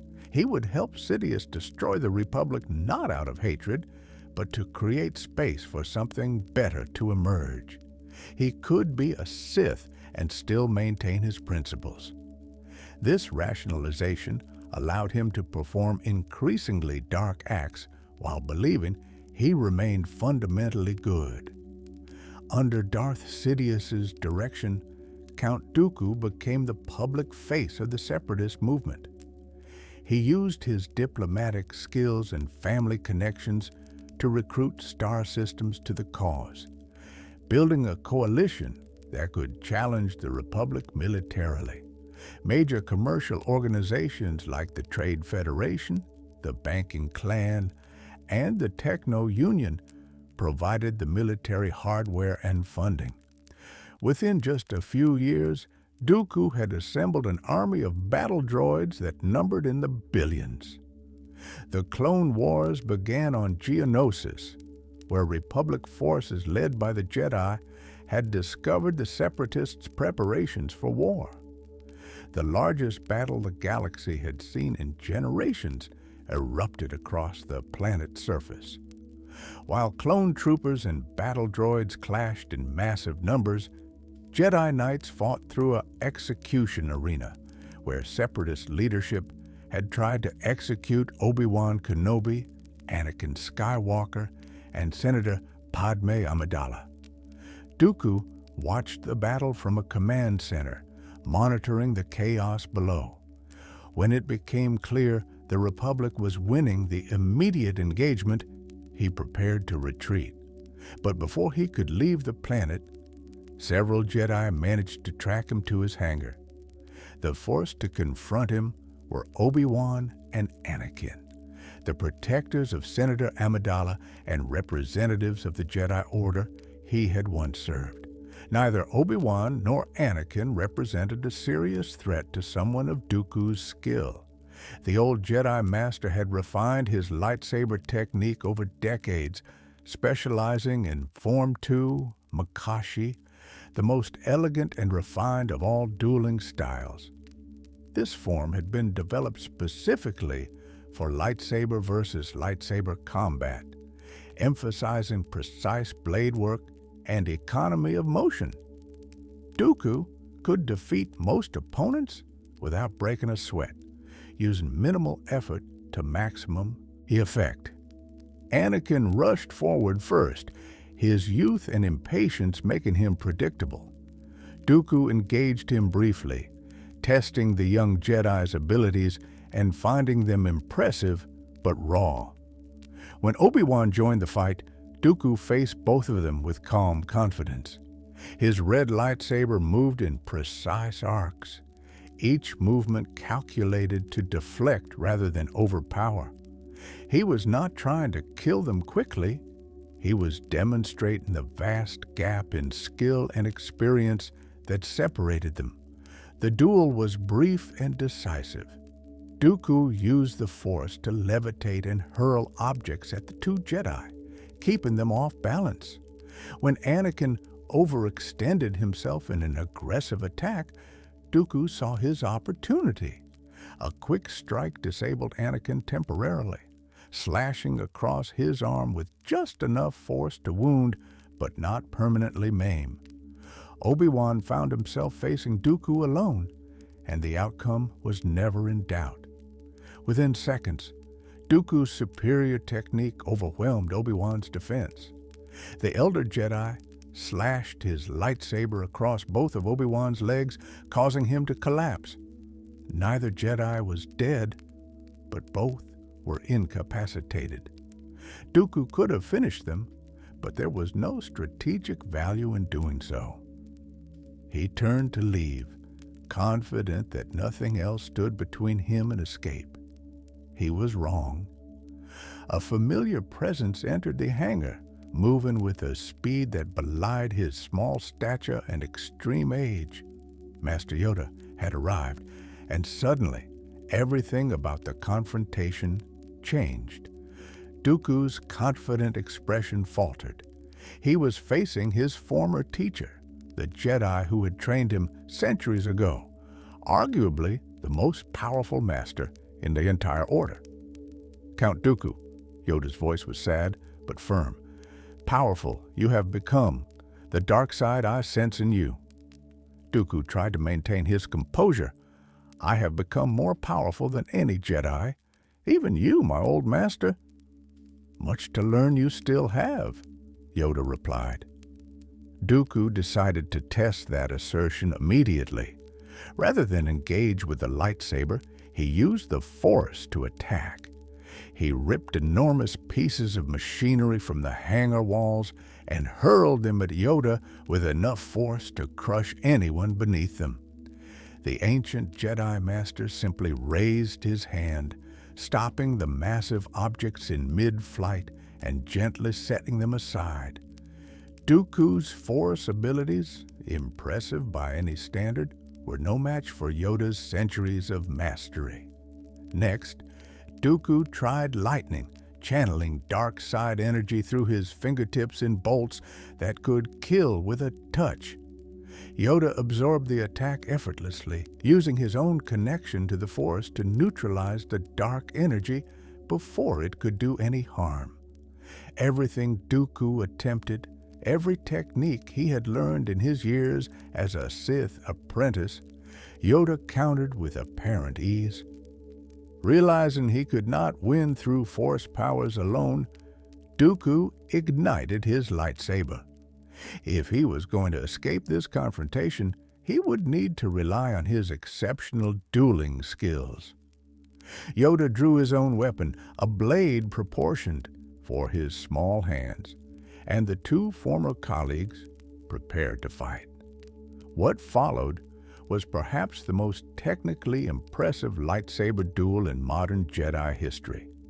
Yoda moved with a speed and agility that seemed impossible for someone of his age and size. He leaped and spun, attacked from unexpected angles, used his smaller stature as an advantage rather than a limitation.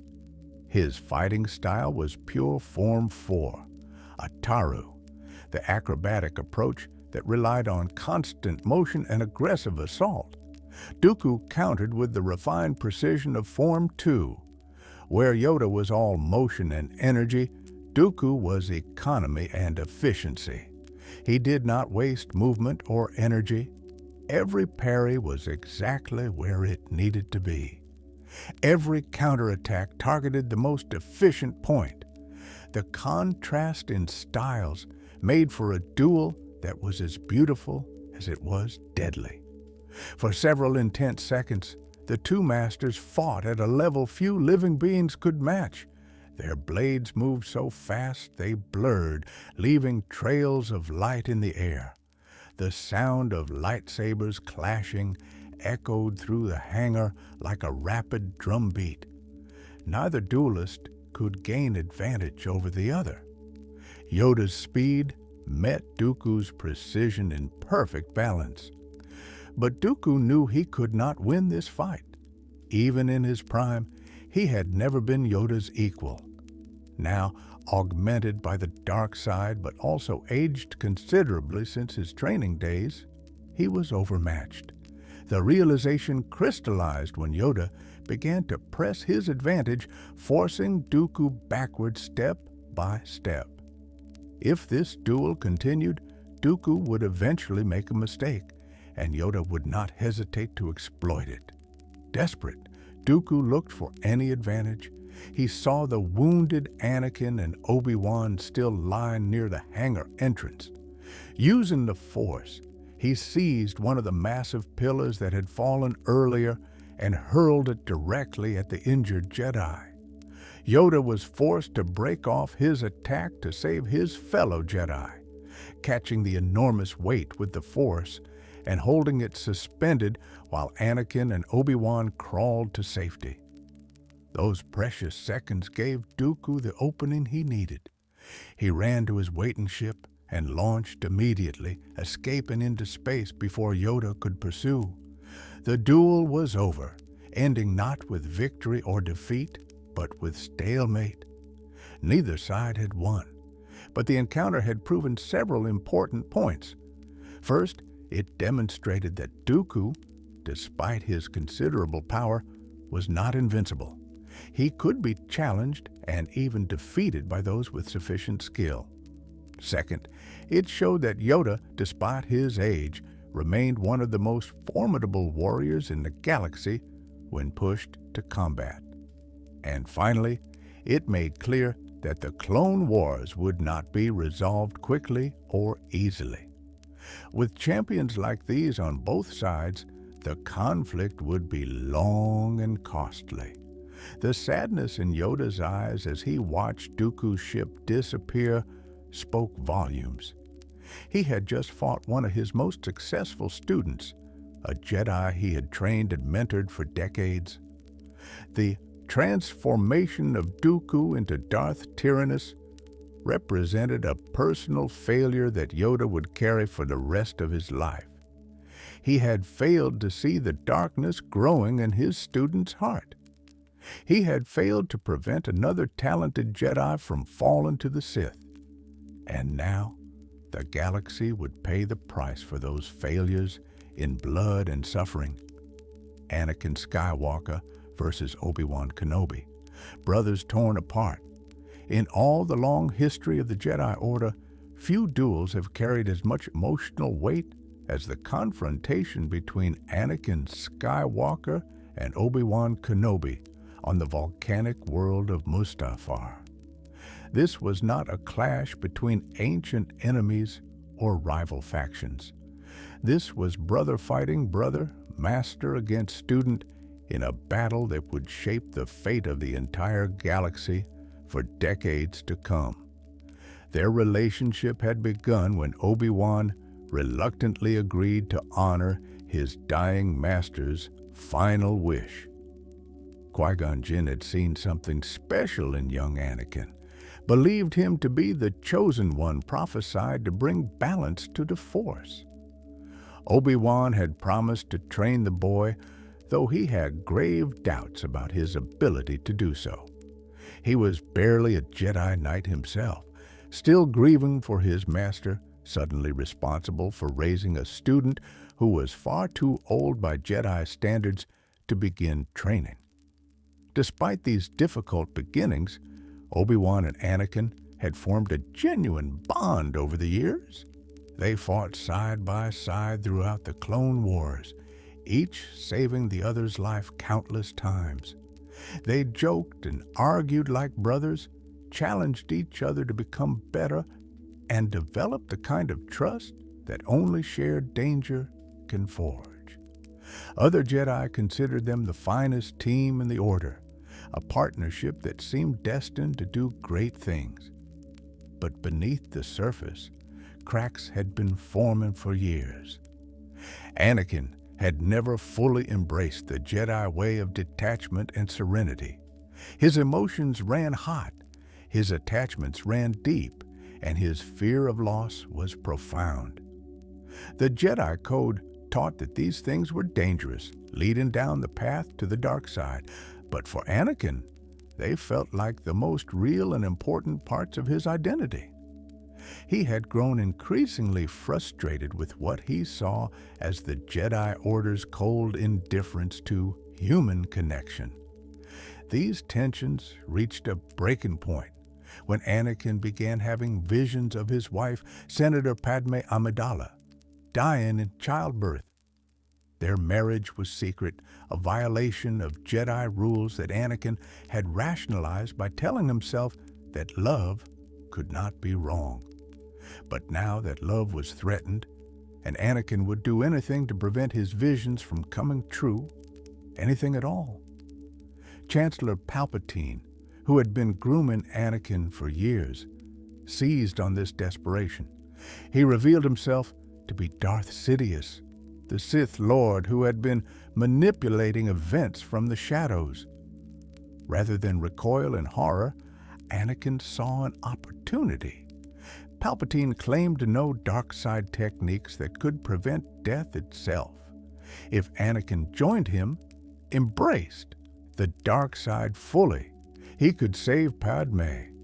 The choice seemed clear. Anakin's fall happened in hours rather than years. He led an assault on the Jedi Temple, slaughtering everyone inside, including children. He traveled to Mustafar and murdered the Separatist leadership on Palpatine's orders, ending the Clone Wars but doing so through genocide. With each atrocity, he told himself it was necessary, that he was doing this for Padme, that the ends would justify any means. The dark side consumed him rapidly, transforming him into something barely recognizable as the man he had been just days before. Obi-Wan discovered the truth when he viewed security footage from the Jedi Temple. He watched his former student and brother cut down defenseless younglings without mercy. The evidence was undeniable and devastating. Anakin had fallen to the dark side completely, becoming Darth Vader. Master Yoda, who had confronted Palpatine and failed to defeat him, told Obi-Wan that his former student must be destroyed. The chosen one had become the very evil he was meant to vanquish. "I can't," Obi-Wan protested, his voice breaking. "I can't kill Anakin." "Twisted by the dark side young Skywalker has become," Yoda replied sadly. "The boy you trained, gone he is, consumed by Darth Vader." With a heavy heart, Obi-Wan traveled to Padme's apartment. He needed to know where Anakin had gone, and he suspected she might know. But Padme refused to believe what Obi-Wan was telling her. Anakin could not have done these things. There had to be some explanation, some mistake. She agreed to go to Mustafar, not to help Obi-Wan confront her husband, but to try to bring him back from whatever madness had overtaken him. Obi-Wan stowed away on Padme's ship without her knowledge. When they landed on Mustafar, she rushed out to meet Anakin, who was waiting on the landing platform of the Separatist facility. For a few moments, it seemed like she might reach him. Anakin spoke of overthrowing Palpatine, of ruling the galaxy together, of using their power to reshape the Republic however they saw fit. His eyes had changed, taking on the yellow tint that marked those deeply corrupted by the dark side, but Padme still saw traces of the man she loved beneath the monster he was becoming. Then Obi-Wan emerged from the ship. Anakin's expression transformed instantly from hopeful to enraged. He believed Padme had brought his former master to kill him, that she had chosen Obi-Wan over him. In his paranoid fury, Anakin used the Force to choke his wife, causing her to collapse unconscious. Everything he had done had been to save her, and now his rage was killing her. But he was too far gone to see the irony. "You turned her against me," Anakin screamed at Obi-Wan.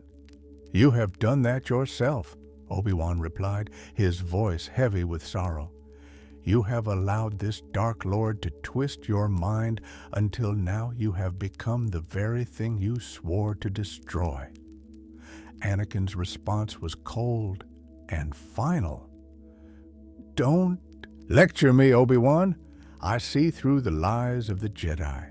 I do not fear the dark side as you do. I have brought peace, freedom, justice, and security to my new empire. Your new empire? Obi-Wan's voice rose in disbelief and anger. Anakin, my allegiance is to the Republic, to democracy. If you're not with me, then you're my enemy. Only a Sith deals in absolutes. Obi-Wan drew his lightsaber reluctantly, the blue blade illuminating his grief-stricken face. I will do what I must. Anakin ignited his own weapon, his eyes blazing with hatred. You will try. What followed was the most emotionally devastating duel in Jedi history. Every strike carried the weight of betrayal and loss. Every parry reflected years of brotherhood torn asunder. They fought across the landing platform, their techniques so well matched because they had trained together for over a decade. Each knew the other's every move, every tendency, every strength and weakness. Their blades moved in perfect counterpoint, blue meeting blue in flashes of light that strobed across the volcanic landscape. Neither could gain advantage because they were too evenly matched, too familiar with each other's style. They moved through the Separatist facility, their duel taking them across control rooms and walkways, each location becoming a battlefield for their personal war. The fight spilled out onto a collection arm that extended over rivers of lava. The structure, damaged by the battle, broke free and began floating down the molten stream. Still they fought, balancing on the unstable platform while it drifted toward a lava fall. At the last moment, Obi-Wan leaped to a hovering mining droid. Anakin followed, and their battle continued across a nightmare landscape of heat and danger. Throughout the duel, Obi-Wan tried desperately to reach his former student with words. He reminded Anakin of who he used to be, pleaded with him to see how Palpatine had manipulated him, tried to break through the dark side rage that consumed him, but Anakin would not listen. He proclaimed the Jedi evil, claimed he brought balance to the Force, insisted that he was right and everyone else was wrong. You were the chosen one, Obi-Wan finally screamed, his composure breaking under the weight of grief. It was said that you would destroy the Sith, not join them, bring balance to the Force, not leave it in darkness. The mining droid they fought on approached a landing platform above the lava flow. Obi-Wan leaped to safety, landing on solid ground several meters above Anakin's position. He stood at the edge, looking down at his former brother, hoping even now that Anakin might surrender, that this nightmare might somehow end without death. It's over, Anakin, Obi-Wan called down, his voice full of sorrow. I have the high ground. But Anakin's pride would not allow him to yield. You underestimate my power. Don't try it. Obi-Wan's warning was both tactical advice and desperate plea. Anakin gathered the Force around him and leaped, attempting the same move Obi-Wan had used decades earlier to defeat Darth Maul. He intended to flip over Obi-Wan's position and strike him down while landing. It was a predictable move, one Obi-Wan had pioneered and therefore knew how to counter perfectly. In one fluid motion, Obi-Wan's lightsaber swept upward, meeting Anakin's leap at its apex. The blade cut through both of Anakin's legs and his remaining flesh arm.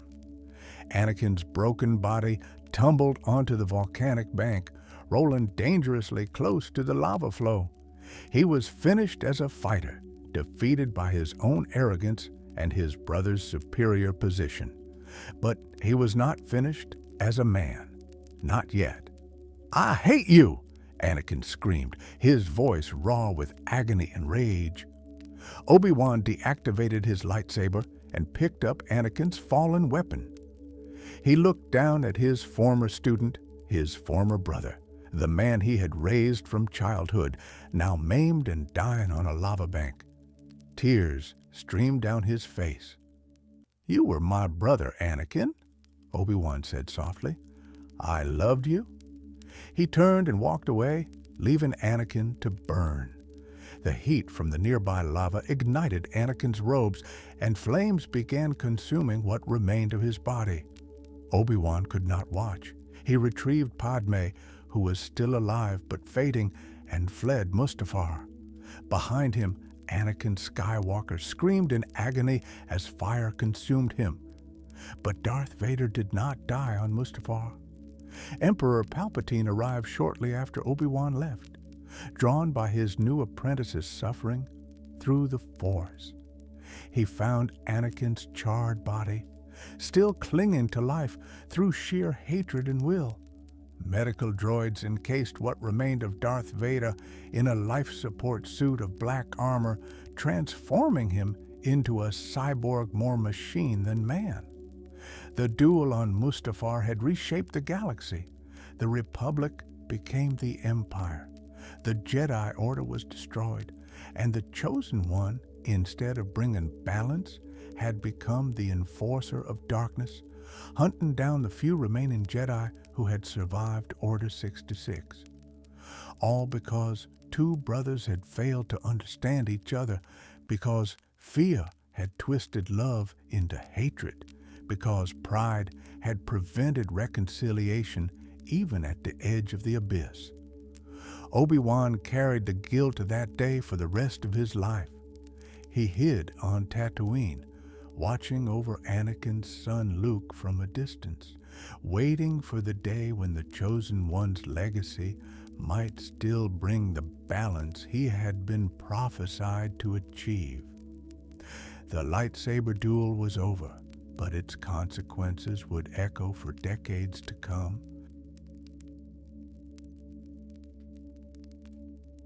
Luke Skywalker versus Darth Vader, the son who redeems his father. The saga of Anakin Skywalker did not end on Mustafar. The broken man who became Darth Vader spent 2 decades as the Emperor's enforcer, hunting down surviving Jedi and crushing any resistance to Imperial rule. He buried his past deep beneath layers of mechanical breathing and dark side meditation. The name Anakin Skywalker meant nothing to him anymore. That weak, emotional person had died in fire and agony. Only Vader remained. But the Force works in mysterious ways, and prophecies have their own timeline. Anakin's son Luke had been hidden away on Tatooine, raised by Owen and Beru Lars, with no knowledge of his true heritage.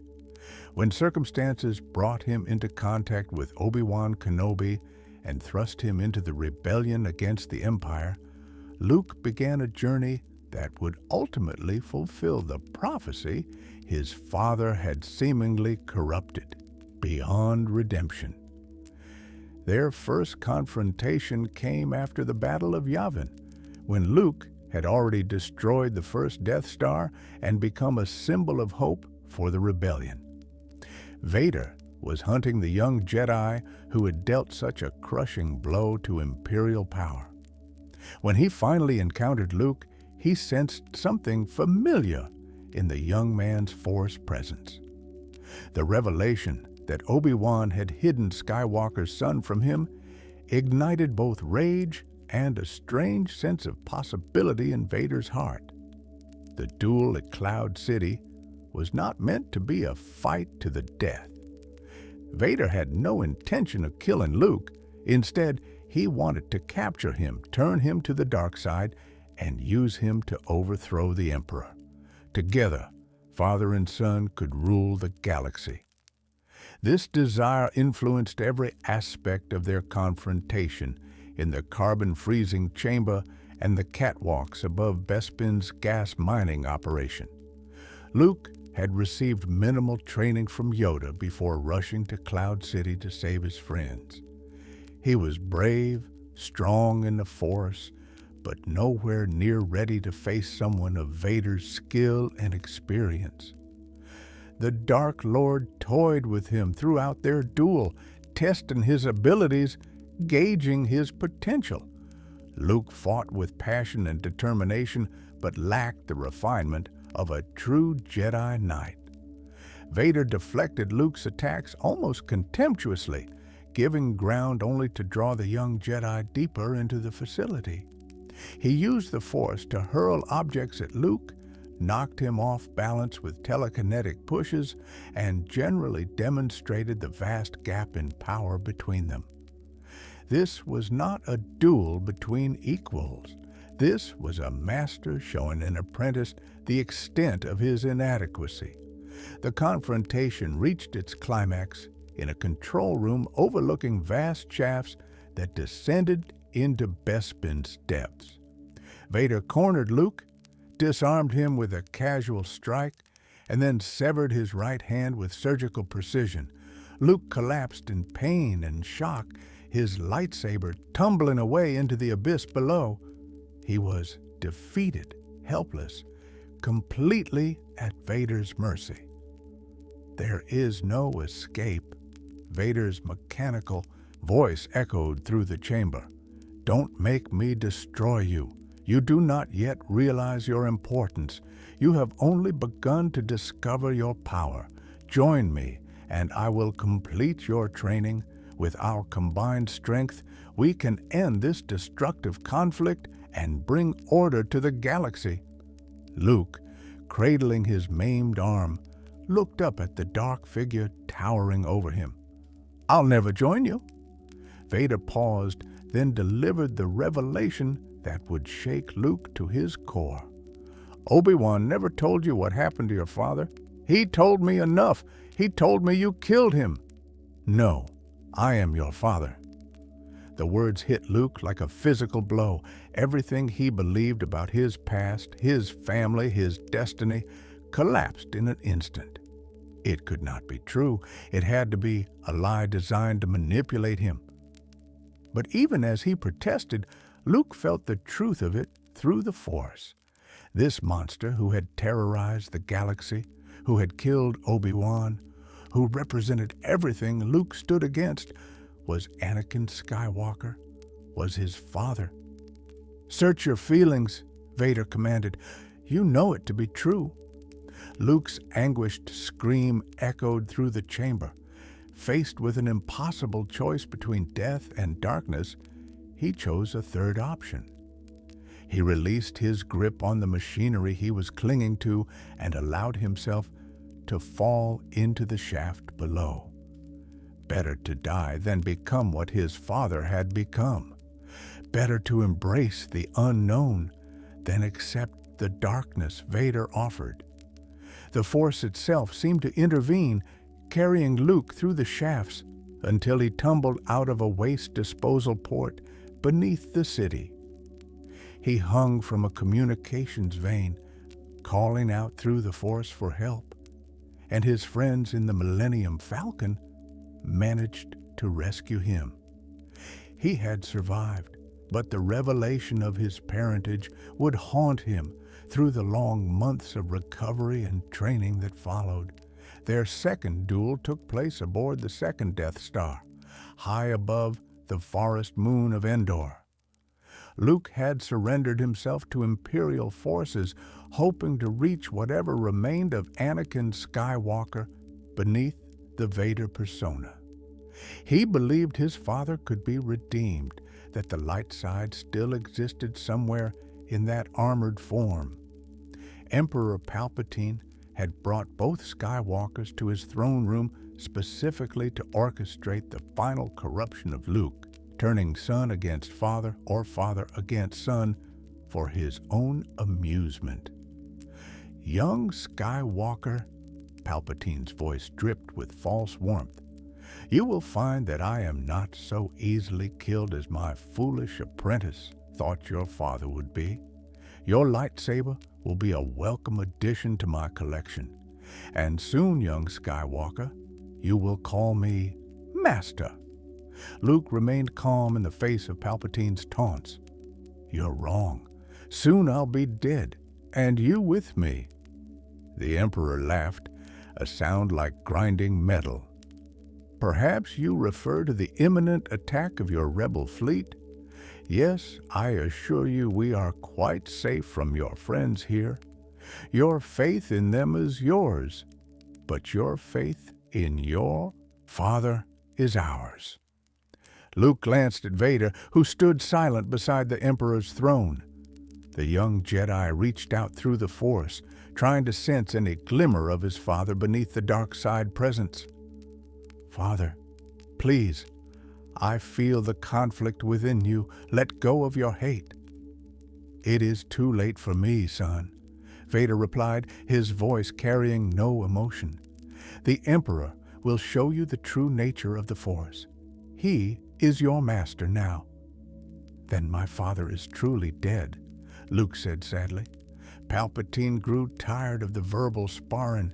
He wanted to witness a spectacle, to watch father and son destroy each other for his entertainment. He goaded Luke, telling him his friends were walking into a trap, that the rebel fleet would be destroyed. He sensed Luke's anger rises and encouraged it, urging the young Jedi to give in to his hatred. Luke's lightsaber flew to his hand, activated in mid-flight.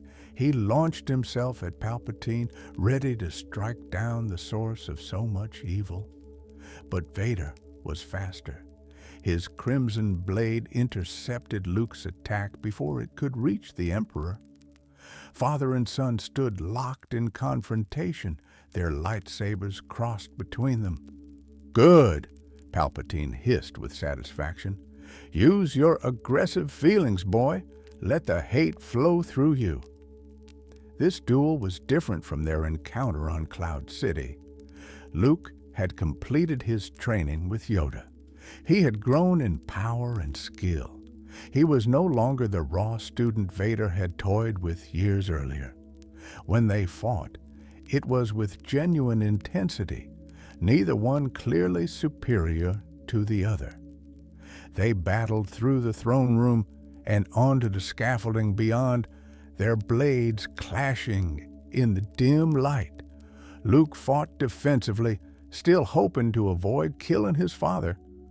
Vader pressed the attack, following the Emperor's commands, but perhaps not with his full strength. The years of serving Palpatine had taught him caution.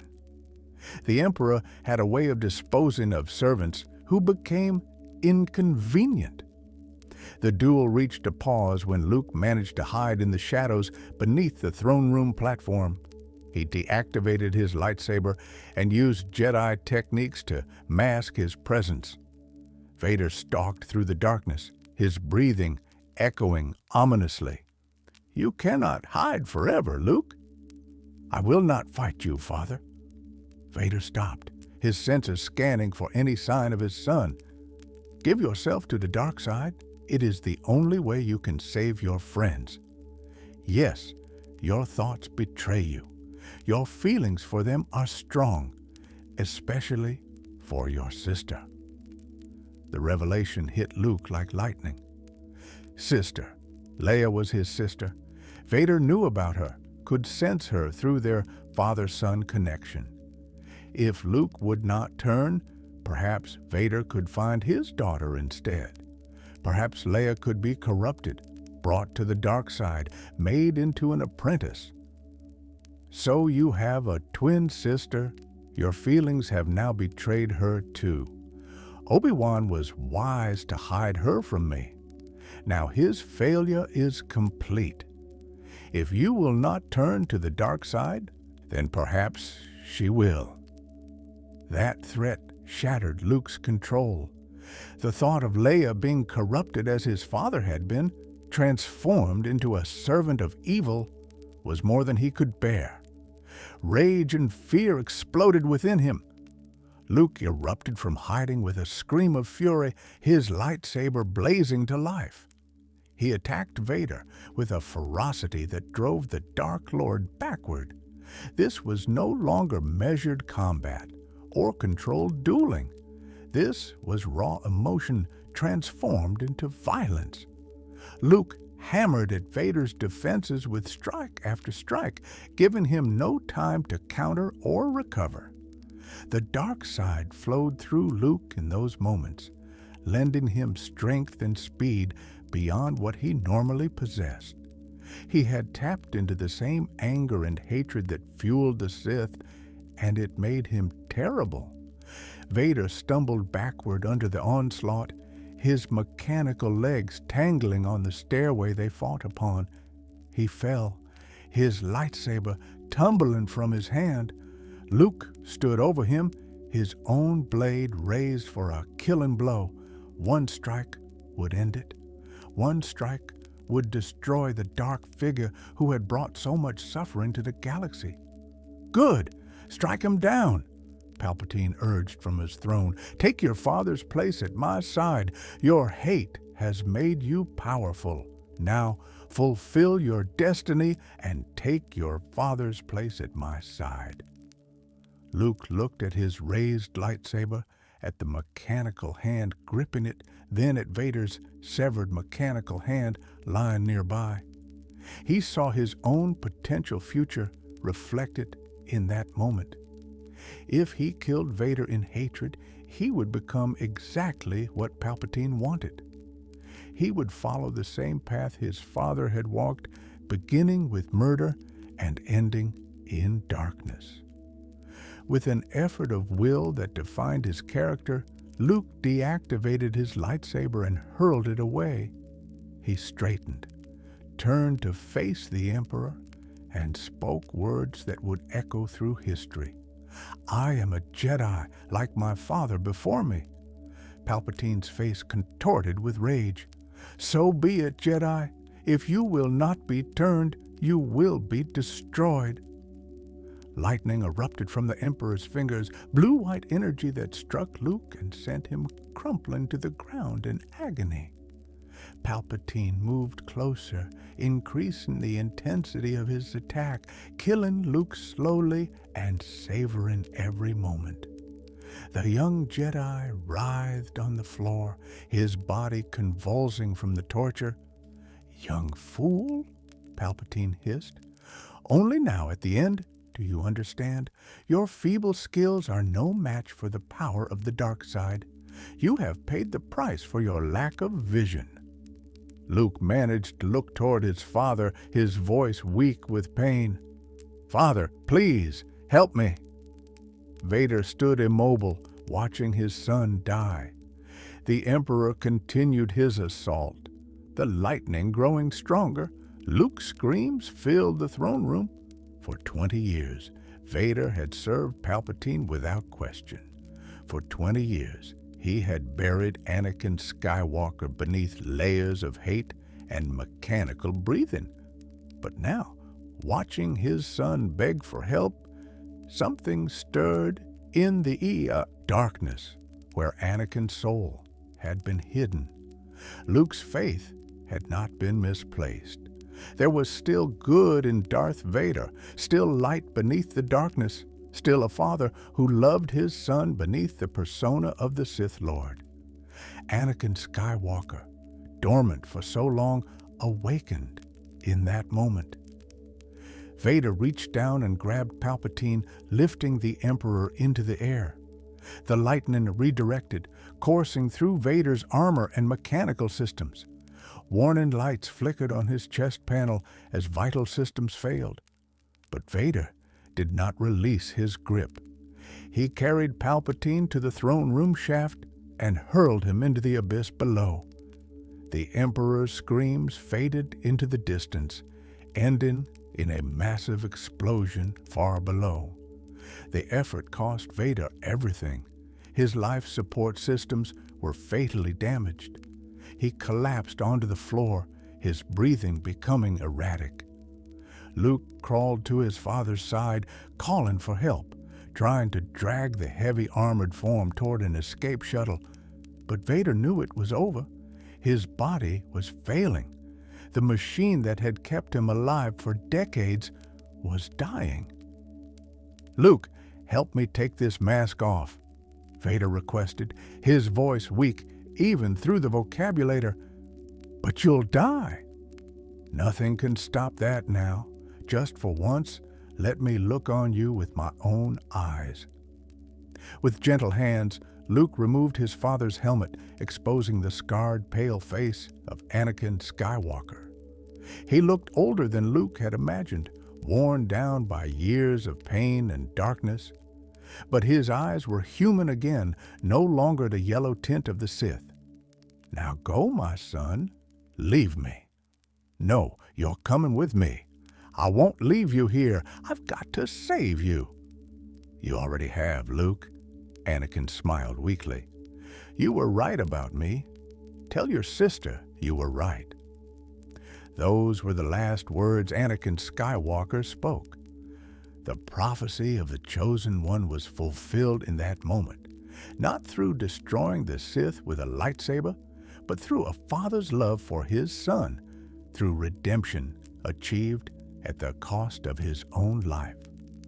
Balance returned to the Force because Anakin finally chose light over darkness, chose love over hate, chose to save rather than destroy. Luke carried his father's body to a shuttle and escaped the exploded Death Star. That night, on the forest moon of Endor, he burned Anakin's armor in a funeral pyre. As the flames consumed the shell that had housed Darth Vader, Luke wept for the father he had barely known, the man who had been a hero before his fall, who had found redemption in his final moments.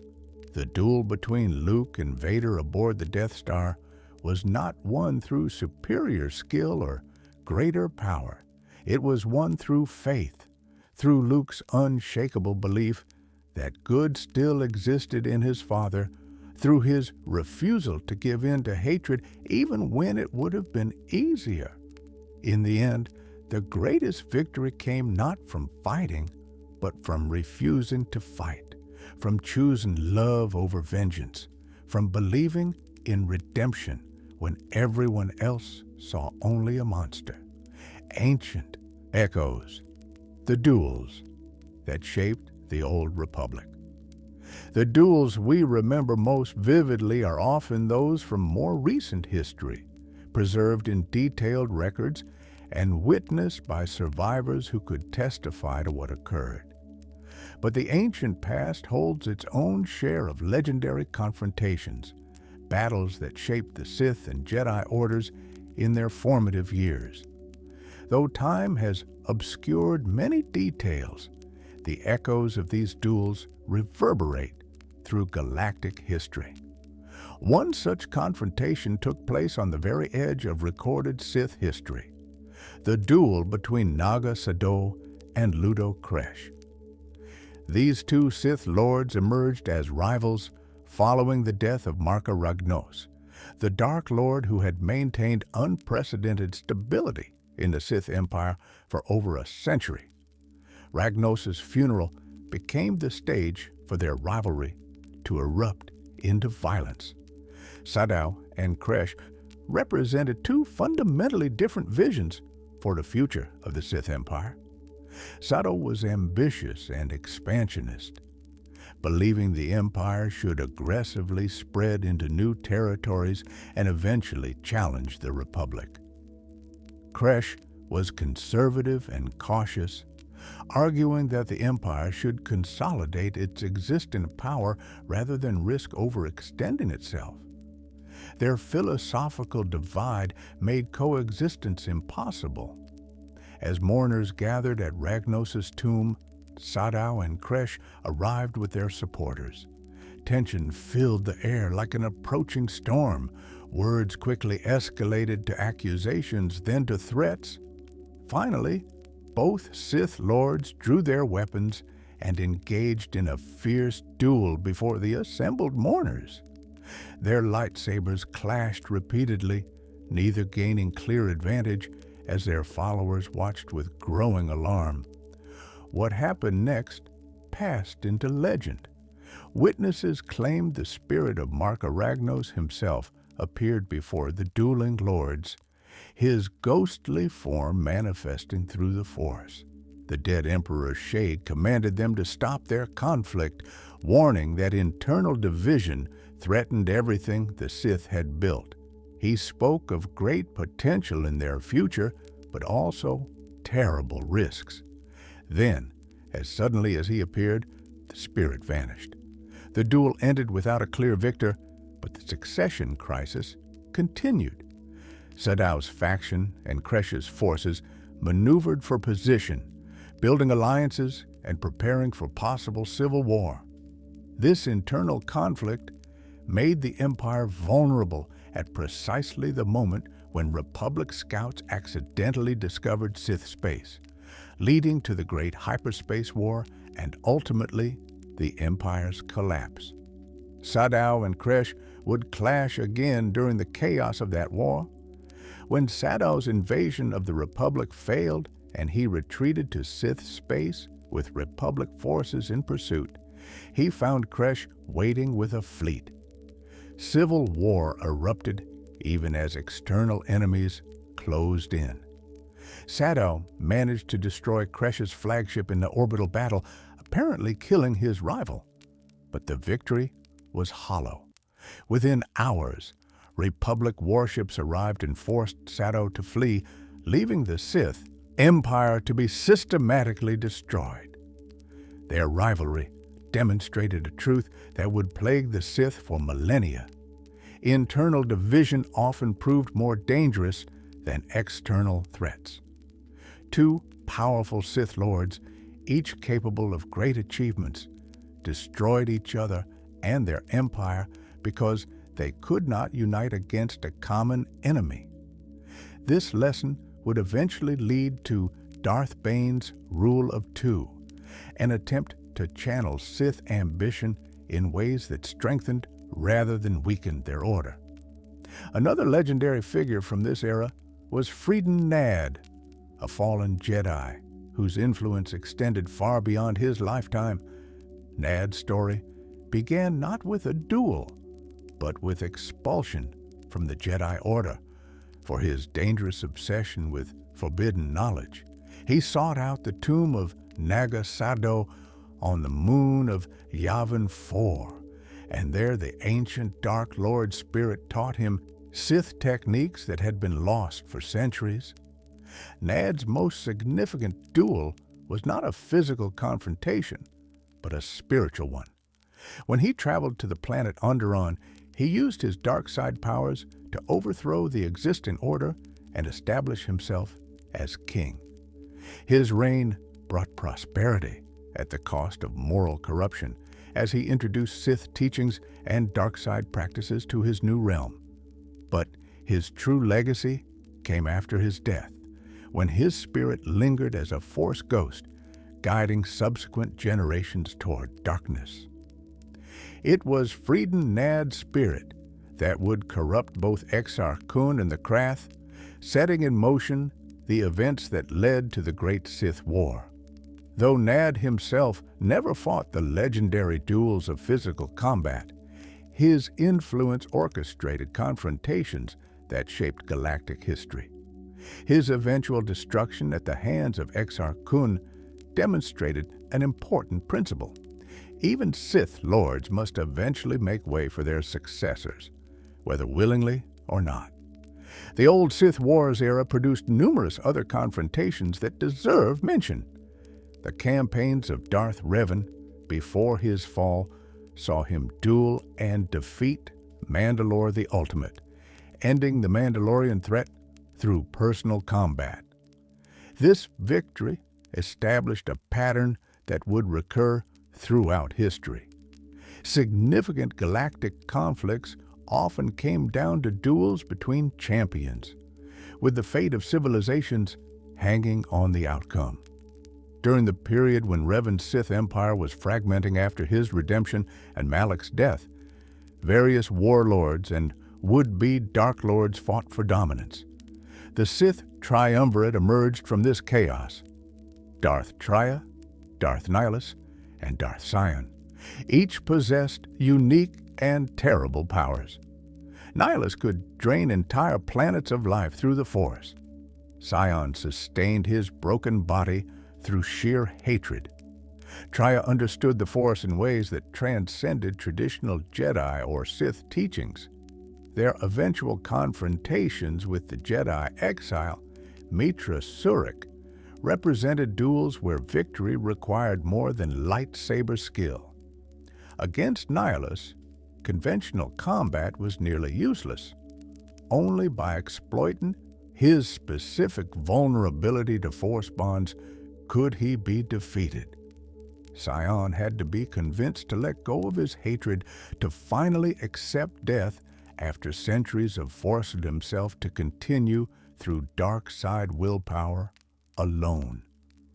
Traya had to be shown the flaws in her philosophy before she would yield. These ancient duels taught lessons that echoed through the centuries. They demonstrated that physical prowess alone was never enough. The greatest victories came from understanding your opponent, from recognizing their weaknesses and exploiting them strategically. They showed that ideological conflict often drove physical confrontation, that what Sith and Jedi fought about mattered as much as how they fought. The ancient era also saw the emergence of various lightsaber combat forms, each developed in response to specific needs and styles. Form 2, Makashi, was created specifically for lightsaber versus lightsaber dueling. Form 7, Juyo, was developed to channel raw emotion into combat effectiveness. Each form represented accumulated wisdom from thousands of duels, distilled into teachable technique. Some of the most important lessons from ancient duels were negative examples. The Brotherhood of Darkness's philosophy of Sith equality led to endless internal conflicts that weakened them collectively. The Jedi Order's increasing detachment from emotion sometimes left them vulnerable to opponents who fully embraced passion. Both orders learned from their losses, adapted their approaches, and passed these lessons to future generations. What we know of these ancient confrontations comes from fragments, holocrons recorded by survivors, legends passed down through Jedi or Sith lineages, archaeological evidence from battlefield sites, Force visions experienced by powerful sensitives. The complete truth of many duels has been lost to time, but their influence persists, shaping how Force users train, fight, and understand combat thousands of years later. The ancient duels remind us that every generation faces similar challenges. Ambition drives individuals to seek power. Philosophical differences create irreconcilable conflicts. The temptation of the dark side whispers promises of easy solutions. And always the clash of lightsabers marks the moments when these tensions explode into violence. The weapons may be elegant, the combatants may be powerful, but the fundamental human struggles remain constant across the centuries. Conclusion: the legacy of crossed blades. As we reach the end of our journey through some of the galaxy's most legendary duels, patterns emerge from the chaos of crossed lightsabers and Force lightning. These confrontations, separated by thousands of years and countless light years of space, share common threads that reveal fundamental truths about power, morality, and the nature of conflict itself. The duels we have examined were never simply about who wielded a lightsaber with greater skill. Exar Kun and Ulic Qel-Droma fought to determine leadership, but their duel was interrupted by powers greater than themselves, showing that even the most personal conflicts exist within larger cosmic patterns. Revan and Malak's confrontation represented the ultimate expression of betrayal and redemption, demonstrating that the dark side corrupts even the strongest bonds of friendship. Darth Bane's manipulation of the Brotherhood of Darkness proved that the most effective victories sometimes come through cunning rather than direct combat. Darth Maul's appearance on Naboo signaled the return of an ancient evil and cost Qui-Gon Jinn his life, but also revealed that even Sith Lords could be defeated through unexpected means. Yoda and Dooku's duel on Geonosis showed the sadness inherent when former allies become enemies, when philosophical differences harden into irreconcilable opposition. The confrontation between Anakin and Obi-Wan on Mustafar remains perhaps the most emotionally devastating duel in recorded history. The moment when the Chosen One's fall seemed complete and irreversible. Yet that narrative found its resolution in Luke Skywalker's confrontations with Darth Vader. Luke's refusal to kill his father in hatred, his unwavering belief in Anakin Skywalker's capacity for redemption, ultimately accomplished what no amount of lightsaber skill could achieve. The prophecy of the Chosen One was fulfilled not through destruction, but through love, not through vengeance, but through mercy. These duels teach us that victory is a complex concept. Sometimes, the person who walks away from the battlefield is not the true winner. Malak defeated Revan through betrayal, but ultimately lost everything. Obi-Wan defeated Anakin on Mustafar, but lost his brother and friend. Darth Vader served the Emperor for decades, but died redeemed in his son's arms. The outcomes we see immediately after a duel often differ dramatically from the ultimate consequences that unfold over years or decades. The relationship between master and apprentice features prominently in many of these confrontations. Darth Malak betrayed Darth Revan. Dooku abandoned Yoda's teachings for Sidious's promises. Anakin turned against Obi-Wan, and later, Vader turned against Palpatine. These betrayals follow patterns established by the Sith philosophy itself, where apprentices are expected to eventually surpass and slay their masters. But they also reveal something deeper. The master-student bond is both the strength and weakness of Force users, a connection that can either elevate both parties or destroy them both. The duels also illustrate the dangers of emotion versus the necessity of emotion. The Jedi taught detachment, claiming that attachment led to jealousy, jealousy to hatred, and hatred to suffering. This philosophy was meant to protect Jedi from the dark side's temptations, but excessive detachment also left the Order blind to threats and unable to respond to changing circumstances. The Sith embraced passion fully, using rage and hatred to fuel their power. But unchecked emotion led to self-destruction as often as it led to victory. Luke Skywalker's example suggests a middle path. He loved deeply, maintaining bonds with his friends and sister that the Jedi Code would have forbidden. He felt anger and hatred when his father threatened Leia. But at the crucial moment, he chose to reject darkness, to step back from the edge of the abyss. He demonstrated that one could feel emotions without being controlled by them, that attachment did not inevitably lead to corruption if balanced with wisdom and self-control. Technology and the Force intertwined in fascinating ways throughout these duels. Darth Vader's cybernetic enhancements kept him alive, but also limited his potential in the Force. The Starforge amplified Darth Malak's power artificially, providing advantages that ultimately made him weaker. The thought bomb allowed Darth Bane to destroy hundreds of Force users in a single moment. Yet, in the end, all the technology, all the ancient weapons and powerful artifacts proved less important than the choices individuals made in critical moments. The physical locations where these duels occurred often carried symbolic weight. The volcanic landscape of Mustafar reflected the consuming nature of Anakin's hatred.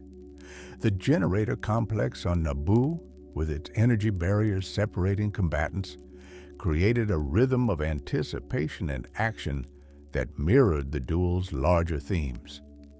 The sterile throne room aboard the Death Star became a stage where the galaxy's fate was decided through acts of mercy and sacrifice. These environments were not just backdrops, but active participants in the narratives that unfolded. One of the most striking aspects of these duels is how often prophecy, destiny, and choice intersected. Anakin was the chosen one, but his choices led him to become the very evil he was meant to destroy. That same prophecy was ultimately fulfilled, but through paths no one anticipated. Luke fulfilled his own role not because destiny compelled him, but because he chose mercy over vengeance.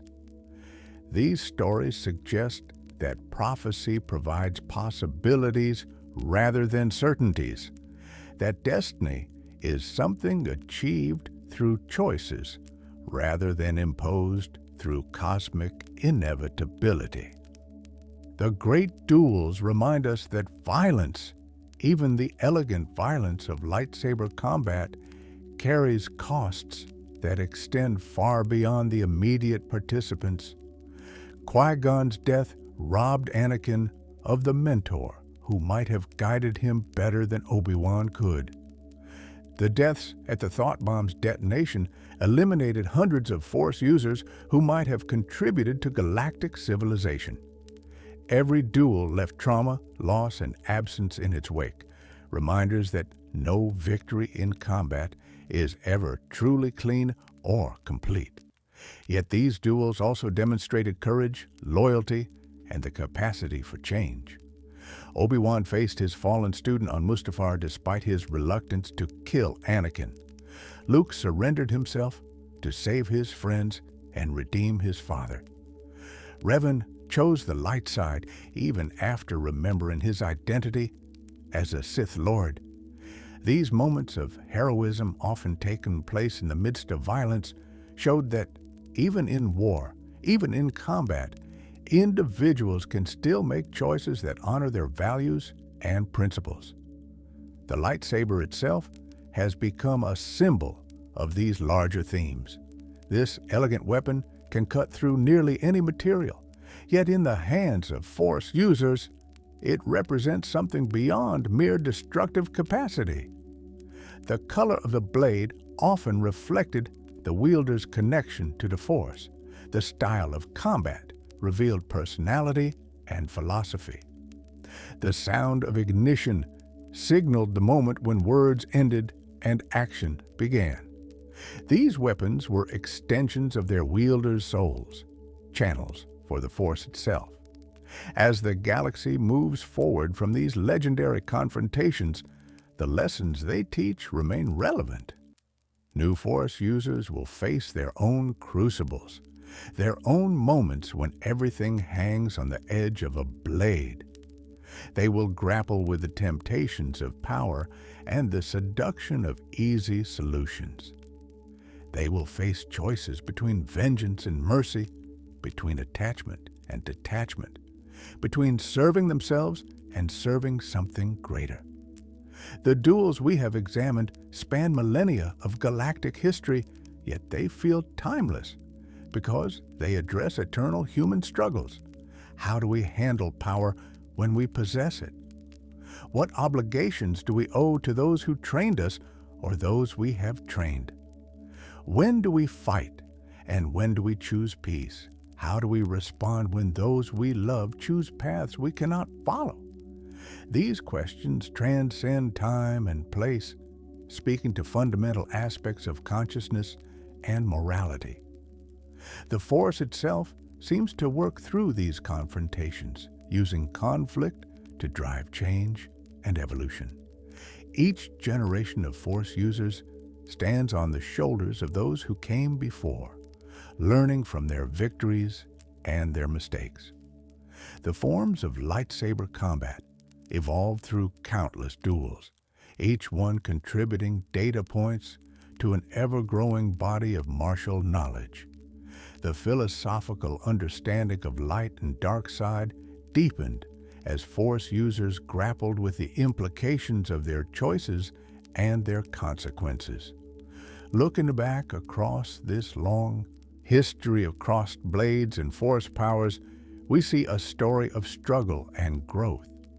The Sith evolved from a fractious empire torn apart by internal conflict to a hidden order of frightening effectiveness. The Jedi transformed from confident peacekeepers to near extinction to resurgence under new understanding. The galaxy itself changed shape multiple times, with republics rising and falling, empires emerging and collapsing, all influenced by the outcomes of these legendary duels.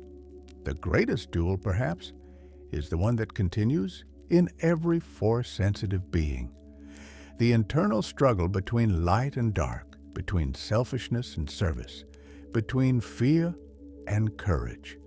Every external confrontation we have examined reflected internal conflicts within the participants.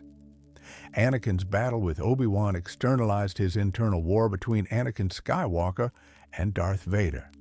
Luke's refusal to fight his father represented his rejection of the easy path of hatred. These physical duels were manifestations of spiritual struggles that every Force user faces. As we conclude this exploration of the galaxy's great duels, we are left with appreciation for both the spectacle and the significance of these confrontations. The clashing of lightsabers, the blur of Force-enhanced movement, the crackle of Force lightning, all of these create dramatic moments that capture imagination across generations. But beneath the surface, excitement lies deeper meaning, questions about power and morality, demonstrations of courage and conviction, lessons about the consequences of our choices. These are the duels that shaped galactic history. These are the confrontations that we remember when countless other battles have faded from memory. They matter not just because of who won or lost, but because of what they revealed about the participants, about the Force, and about the eternal struggle between light and darkness that defines the Star Wars universe. The lightsabers ignite. The combatants face each other across impossible distances and unbridgeable divides. The Force flows through them, light and dark, in eternal dance, and in those moments, everything changes, everything matters. The future of the galaxy hangs in the balance, decided by skill, by will, by choices made in fractions of seconds. This is the legacy of the great duels. This is why we remember them still. If you enjoyed this journey through the galaxy's greatest lightsaber duels, please consider liking this video and subscribing to the channel for more deep dives into Star Wars lore. Have a favorite duel we didn't cover? Want to hear about other aspects of Sith or Jedi history? Leave your suggestions in the comments below. The Force will be with you always. May your dreams be filled with the clash of ancient blades, the wisdom of fallen masters, and the eternal hope that even in darkness, light can still be found. Until next time, may the Force guide your journey through the galaxy far, far away.